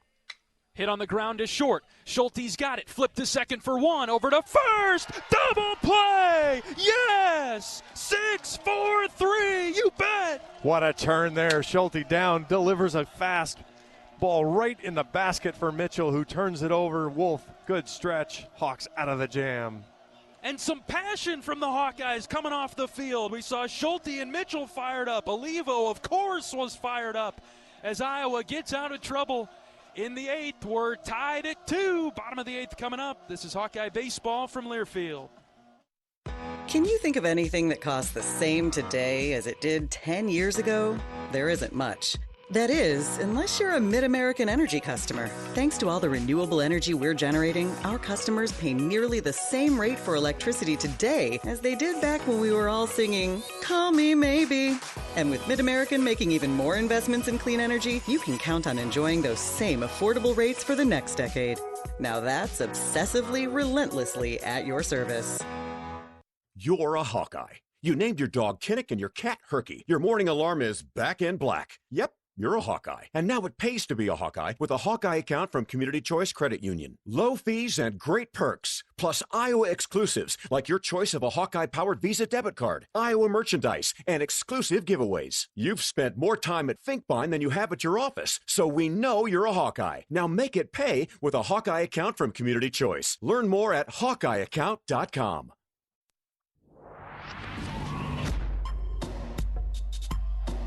John Evans and John Leo from Iowa City. Middle game of the weekend series against Minnesota. This one's been a nail-biter. Start to finish, a tight game. It's 2-2, bottom of the 8th. And Caleb Wolf will come up to lead things off for the Hawkeyes. Huge 6-4-3 double play with the bases loaded in the top half of this inning. And now can Iowa turn that defensive effort and energy into some offense? Hawks with 5 hits today, 2 runs. Caleb Wolf up first in the 8th. He singled in a run in the 6th inning. Lefty on lefty matchup here with Whalen on the mound for the Gophers. Drag bunt out of Wolfie here. Left-hander falling off towards third base. Pull it right down the first base line with you. He is pretty good with the bat. We'll see. First pitch is outside, ball 1. Whalen got Mitchell on 1 pitch. That's the extent of his outing. Yeah, I'm going to guess he's going to face 3 batters. Now, whether those are 3 batters and he's out of the inning or 3 batters and he faces the last left-hander at the top. Ooh, it hit Wolf. Got him right in the side. Ouch. And Wolfie just yelling at the dugout, giving a come on, let's go. Taking one for the squad. Riz great with the bat. You're calling it here. You can certainly see Riz lay down a bunt. He did one earlier and almost beat it out. At some point, somebody's got to get a bunt down for us other than Caleb Wolf. Well, Riz got one. He was almost bunting for a hit as much as he was the ground out or the sack. Yeah, you're right. He does have one today. It was a great play from Niels now with Hunt behind the plate. But, yeah, it wouldn't surprise me to see him try it again. Whalen ready. First one to Risley. Well, he did show the bunt, but the pitch was high and out. And it's ball 1. Because, again, with Whalen falling off to third base, Niels charging in from first, you've got a little gap there because you've got the second baseman that's going over to cover first. A hard push bunt could work really well here. 1-0 to Risley. He's taking all the way there inside, ball 2. It kind of goes against convention of, normally you want to bunt this to the third baseman, but in this case with the way the positioning is, he'd have a chance. 2-0 on Risley. Next pitch. That's at the knees for a strike, 2-1. Do you think the bunt comes back on now? He hasn't shown it the last couple of pitches. Wouldn't surprise me now to see it come back just make sure he got in the strike zone. Slightly open stance for Risley in the right-handed batter's box. Here comes the 2-1.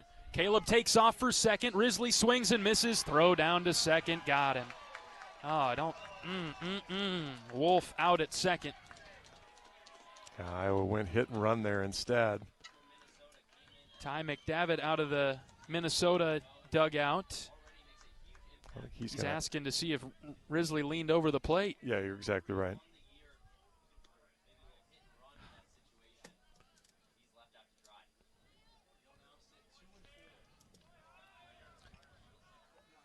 Two and two now on Risley with the bases clear and 1 out. Unlucky there for the Hawks. Next pitch from Whalen to Risley. After a long pause, here it comes. High and out. 3-2.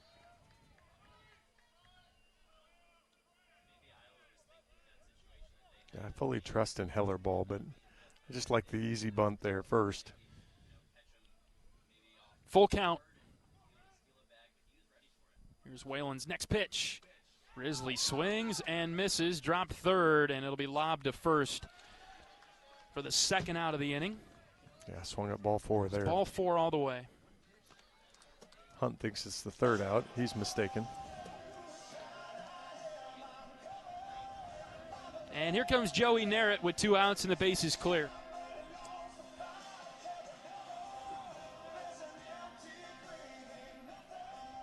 Lefty on lefty matchup. Bottom of the 8th, tied at 2. Whalen pitches. Narrett swings and misses.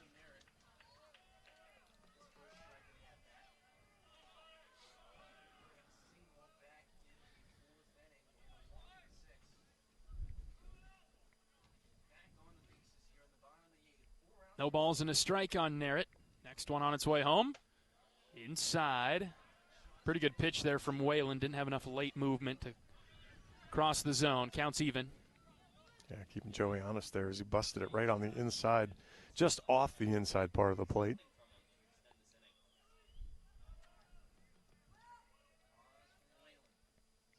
One pitch. Tap to the right side. First baseman Niels picks it up and beats Narrett to the bag for the third out. Really promising start to the inning with Caleb Wolf being hit by a pitch to start it. But then caught stealing, strikeout, and ground out. And we'll go to the 9th, tied at 2. Back after this. This is Hawkeye Baseball from Learfield. Whether they roll the dough or pour the joe, bake the bread or greet instead, your team goes the extra mile, and they deserve healthy eyes and a healthy smile. For plans that cover businesses of all sizes, Delta Dental customizes. With employer costs as low as $0, you can offer benefits and be a hero. Affordable coverage is a click away. Visit deltadentalia.com today. Hey everyone, David Kahn here. It's time to play ball. The 2026 season is upon us, and the best way to get in the game is by listening to College Sports Now's official baseball podcast, Dugouts, Dumbbells, and Dingers. Each week, we'll have exclusive interviews with players and coaches that take you inside the locker room as we unpack the top stories of teams all across the country. We're delivering our best fastball, so step into the batter's box and tee us up. Available wherever you podcast on the College Sports Now feed or on YouTube. Just search Dugouts, Dumbbells, and Dingers.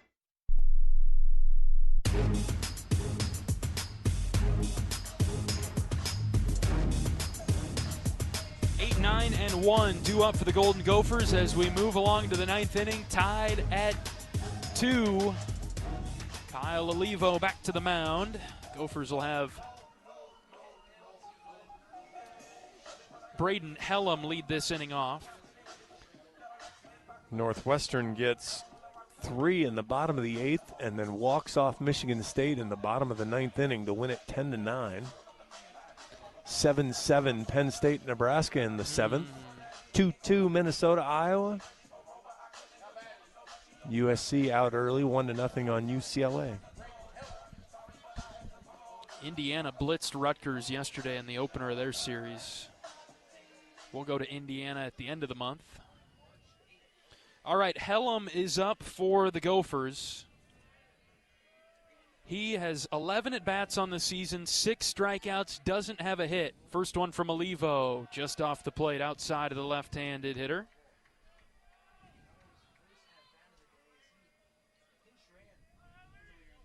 Let the chips fall where they may here. Go right at this guy. 1-0 pitch.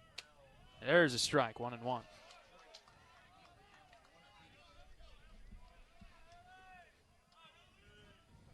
Yeah, don't overthink this at-bat. If he gets a hit, he gets a hit, but right at him. Ball and a strike. Olivo out of the windup. The right-hander delivers. Low. Again, I don't want him to chase it. I just kind of like we talked about with Martin. You know, there's a willingness to let some of these guys put it into play. Kyle's fastball can run up to 97. Let's see it. The 2-1. Here's a line drive to center. Right to Miles Risley, who makes the catch. One away in the ninth. Yeah, that's good. A 95-mile-an-hour fastball. It's well hit, but it's right to your defense. And we saw Selvig do that all day yesterday, where he gave up some hard-hit balls, trusted his defense to play behind him. And obviously Olivo's had that happen already. And Iowa's made several outstanding defensive plays today. First at bat for Sam Hunt. Swinging at the first pitch. This is not the country music singer. I was going to ask that earlier, but he had the sac bunt in the seventh as he advanced the runner, did his job.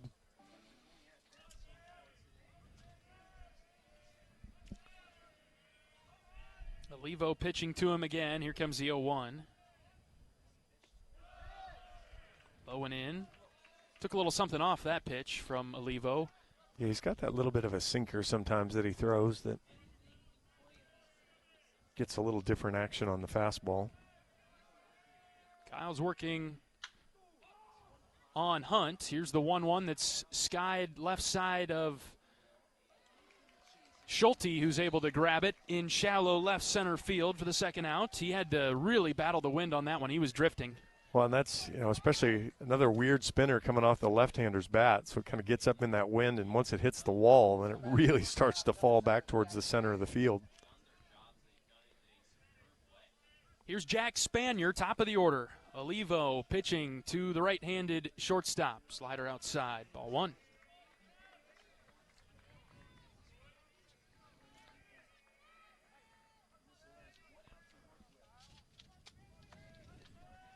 Bases are empty for the Gophers in the ninth. We're tied at 2. The 1-0 from Olivo. Outside corner, good pitch, 1-1. Iowa will have Geffrey, Schulte, and Strohmeyer coming to the plate in the ninth. I'm going to guess they're going to see Luke Ryerson is who's down there warming up. New pitcher for Minnesota, you think? I would guess so. Olivo's 1-1 to Spanier. Swing and a miss. Well, he wasn't sure about that swing. 1-2. Iowa hasn't required him to swing very often this weekend. Maybe that's the cross-up for him. He just wasn't. Oh, wait. 1-2 is lined sharply foul towards the Jacobson building. That was the Olivo quick pitch you were talking about there.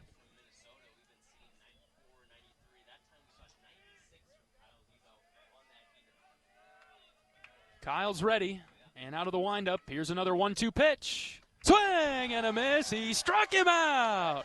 The freshman set him down. 3 up, 3 down for the Gophers in the ninth. Let's win a ball game. Let's walk it off. 2-2, bottom of the ninth. We'll be back after this on the Hawkeye Radio Network from Learfield. If you or someone you know is having thoughts of suicide, experiencing a mental health or substance use crisis, 988 provides the direct connection to free, confidential, and compassionate support.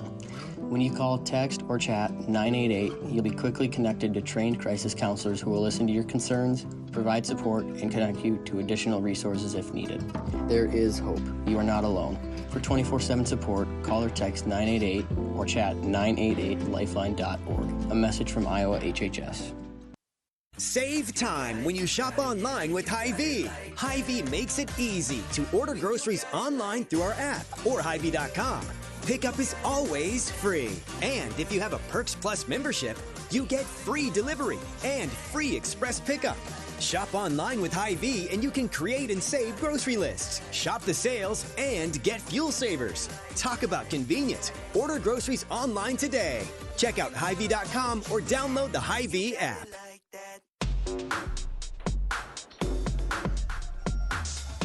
John Evans and John Leo in Iowa City, bottom of the ninth. The Hawkeyes have a chance to walk it off this afternoon. Tied at 2, new pitcher into the game for Minnesota is a sophomore right-hander, Luke Ryerson.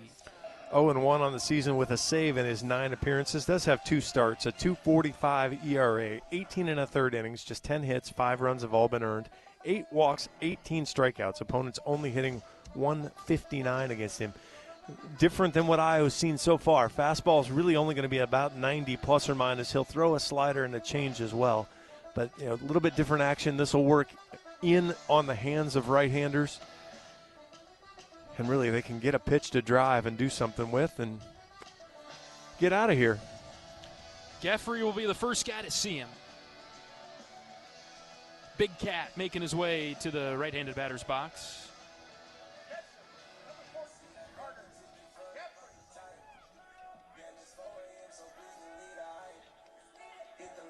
Geffrey 0 for 2 today. Has a sac fly to right, which scored a run back in the 4th inning. Ryerson on the mound.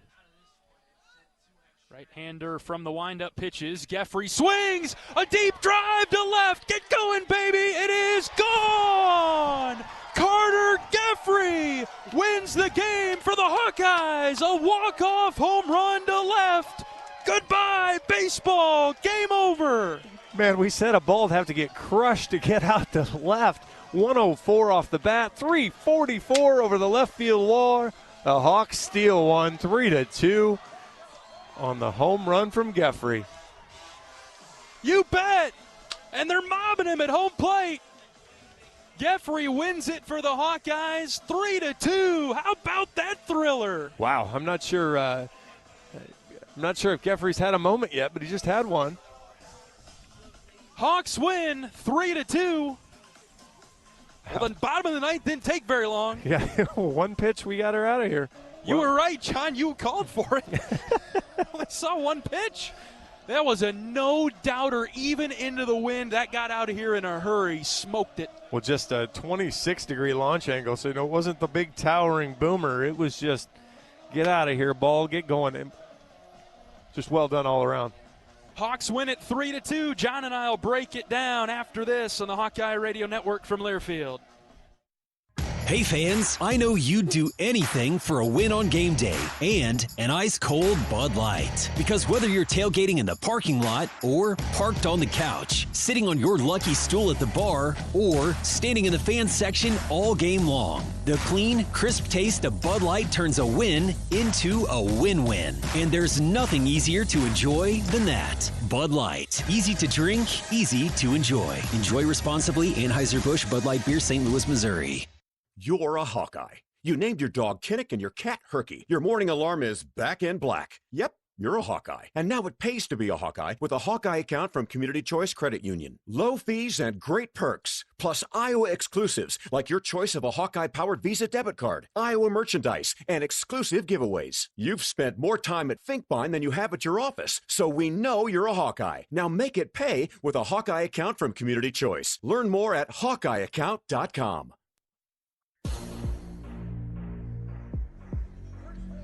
Iowa walks off Minnesota to even the series. A solo home run from Carter Geffrey. He only needed one pitch, and he crushed it to left, and the Hawks win it 3-2 over Minnesota. We'll be back here tomorrow against the Gophers to try to win the series. It's a big one. Try to win the series against Minnesota tomorrow at 1 o'clock. John Evans, you get the first word of postgame. I mean, obviously Carter's the easy one, but really that was all about pitching for the Hawks. I mean, it was after you kind of ran through several arms yesterday and several important arms yesterday. You kind of you needed that kind of start out of Maddox Freeze, and then Kyle Levo was great. I mean, if you'd have told Iowa we're going to get through this game with two pitchers, you'd have loved your chances. Unfortunately, Minnesota matched them pitch for pitch. But boy, Maddox Freeze, fantastic. 6 1/3, 4 hits, 2 runs were both earned, walked 2, struck out 4. Kyle Levo, 2 2/3, a hit, no runs, a walk, a couple strikeouts. And boy, when he was in trouble, he got a couple of great defensive plays to help him out. And Hawks get it done. 3 runs on 6 hits, 1 error, 5 left on for the Hawks. 2 runs, 5 hits, 2 errors, 8 left on for the Gophers. Iowa wins it 3-2 on a walk-off home run from Carter Geffrey in the bottom of the 9th inning. Last walk-off home run was by Kyle Huckstorf against Indiana State in 2023. The Hawkeyes already have a walk-off winner this season over Lindenwood a few Sundays ago on a sacrifice fly. Iowa wins it today, improves to 17-12 overall, 4-7 in the league. Minnesota now 18-12, 3-8 in the Big Ten. All right, we'll take a break. We'll talk with Coach Sutherland right after this on the Hawkeye Radio Network from Learfield. You asked for all the extreme internet performance at an all-in price, and we listened. Get 1 gig internet with a 2-year price lock and everything included. Unlimited data for non-stop streaming, powerful Wi-Fi for enhanced coverage, built-in online threat protection, and internet equipment. All for just $65 a month for 2 years. It's the extreme 1 gig internet deal you asked for. Call 844-4FASTER or visit extreme.com for details. Offer available to new customers only. Price doesn't include one-time charges, tax, and government fees. Hey fans, I know you'd do anything for a win on game day and an ice-cold Bud Light. Because whether you're tailgating in the parking lot or parked on the couch, sitting on your lucky stool at the bar, or standing in the fan section all game long, the clean, crisp taste of Bud Light turns a win into a win-win. And there's nothing easier to enjoy than that. Bud Light. Easy to drink, easy to enjoy. Enjoy responsibly. Anheuser-Busch Bud Light Beer, St. Louis, Missouri.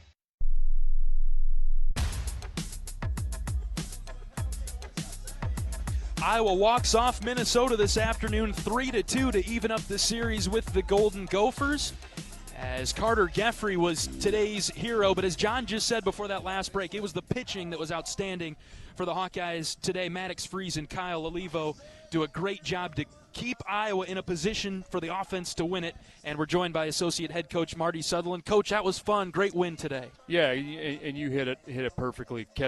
Obviously the pitchers have been catching a lot of flack, and just talked about somebody needing to step up, and today it was Maddox Freeze. Just an outstanding job getting us into the 7th inning. Kyle coming in, worked through some traffic. Obviously, we get a big double play with the bases loaded. But limited the free bases and just did a great job on a tough day to score. They just did an awesome job of filling the strike zone up. And, again, we needed somebody to step up, and Maddox did that. 6 1/3 for Freeze today, 4 hits, 2 runs. He was as steady as they could be. Didn't seem to be rattled by anything there on the mound. Yeah, I mean, he's somebody with a really low heartbeat, and that's what you want in those spots. I mean, he just believes in himself, and certainly there's guys with more electric stuff than Maddox, but Maddox believes in what he does and just does a great job commanding the strike zone and throws 3 pitches in the zone, keeps the ball down, which you obviously have to do today, and you just – you talk so much about, some of this up and down and the inexperience. The frustrating part is not knowing what you're going to get, right? Like one day it's sharp and you're in the zone, and the next day they're really fighting uphill and struggling to get ahead. Maddox is Maddox every single day, and there's something to be said, and that's why he's had such a big role. Hadn't had a lot of starts because of the value of bringing him in a game to calm it down and getting linked to – and give you a chance to come back and score. So just really happy for him, but he is one guy that you pretty certain what version you're going to get when you get to the field every day, and that's a pretty comforting thing as a coach. What'd you make of your offense today, Coach? Well, we certainly had some opportunities and we didn't execute. That's the frustrating thing in a game like today, and you're just looking at to the end and you're like, man, is that going to cost us? We didn't get a couple bunts down. We didn't score a runner from third with less than 2 outs, late in the game.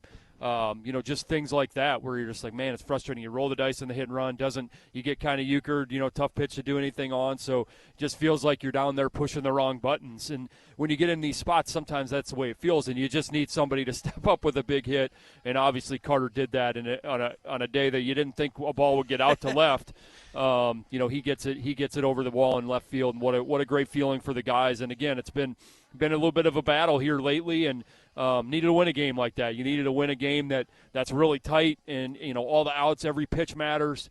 And I thought we did a really good job responding and a really good job staying in the game until we got the big hit. John and I were talking about that the whole game. I said, nobody's going to hit it out to left today unless somebody puts a really good swing on it. I'm glad it was our guy that put the really good swing on it. And Carter, man, that got out of here in a hurry. You think it was a no-doubter, Coach? No, I didn't at all, and I was actually yelling at him because he thought it was gone. And I told him, you're lucky that thing was over the fence because I was going to break you in 2 because you were going to be on first base. Yeah. But, sometimes the hitter is the one who knows. But what a big knock. I mean, and he's been great, since he's gotten a chance to be back in the lineup and playing. He's been a really big catalyst for us and putting good at bats. So you're really happy for him. And again, that's what's been missing. Just somebody again on both sides. You just need a step up, right? Like somebody has to go and get the big hit or execute the right pitch at the right time. And today we got that, and that's what the doctor ordered. We saw the celebration around home plate, Coach. Take us in the clubhouse. What'll that celebration be like? Well, you're proud. Like you're just you're kind of have been whipped around here lately and not played great baseball, and everybody knows it. We got great kids. I mean, that's the frustrating part. They're frustrated.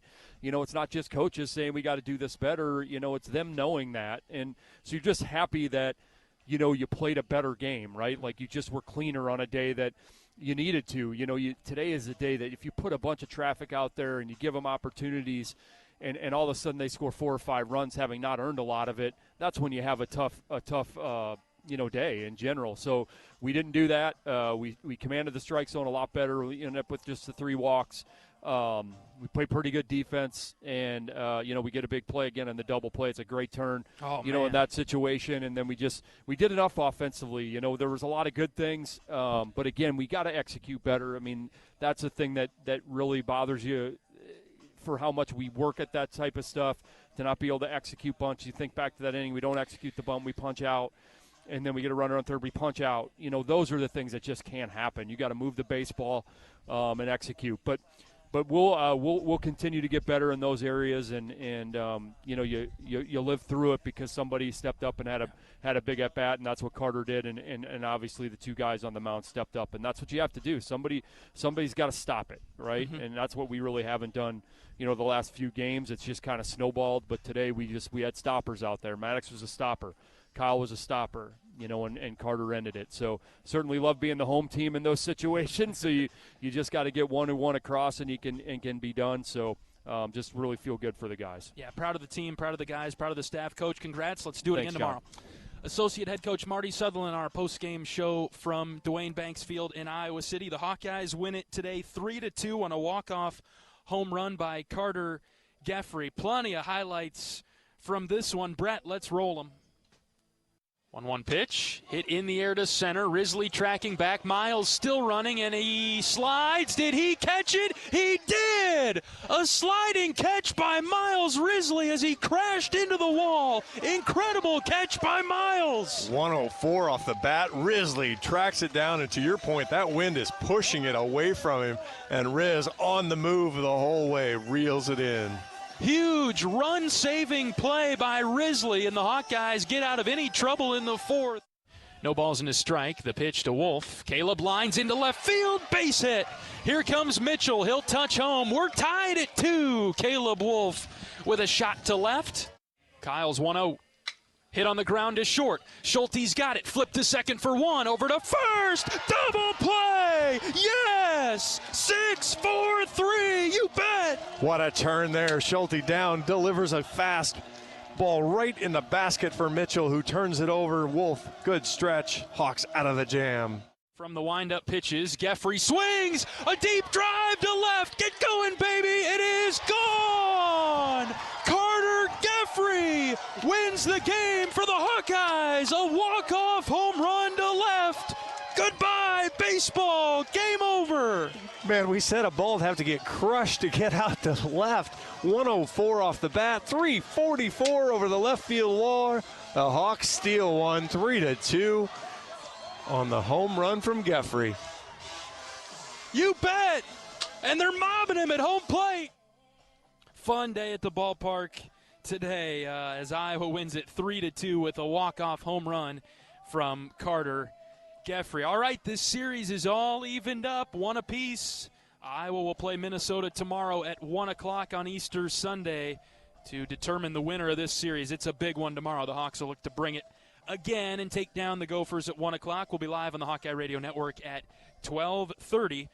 If you can't make it to Banks, tune in to us on the Hawkeye Radio Network on your Easter Sunday, and we'll bring you the coverage on the live play-by-play feed. John Evans will be here with me. All right, that'll do it for our coverage of Iowa Hawkeye baseball today. 3-2, Iowa wins it. In the bottom of the 9th, Carter Geffrey is the hero behind a great pitching performance by Maddox Freeze and Kyle Oliva. Brett was my board op today. Excellent job, Brett. Really appreciate your work down the line. My color analyst, John Evans. I'm John Leo saying so long from Duane Banks Field in Iowa City. Every day is a great day to be a Hawkeye, and some are just a little bit better than others. So long, everybody. Iowa Hawkeye Baseball has been brought to you by Iowa Corn. You might think Iowa just grows corn, but the truth is corn grows Iowa. Brought to you by Iowa's corn farmers of the Iowa Corn Growers Association and the Iowa Corn Promotion Board. Iowa Lottery. Be a VIP with the Iowa Lottery. Visit ialottery.com/VIP for details. Mid-American Energy. Mid-American Energy is proud to deliver affordable, reliable energy to you all season long.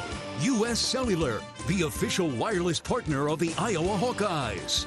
U.S. Cellular, built for us. Also brought to you by Wellmark, here for every member, every moment. Learn more at wellmark.com. U.S. Bank, proud to sponsor the Iowa Hawkeyes. Equal housing lender, member FDIC. The preceding has been a Learfield presentation on the Hawkeye Sports Network.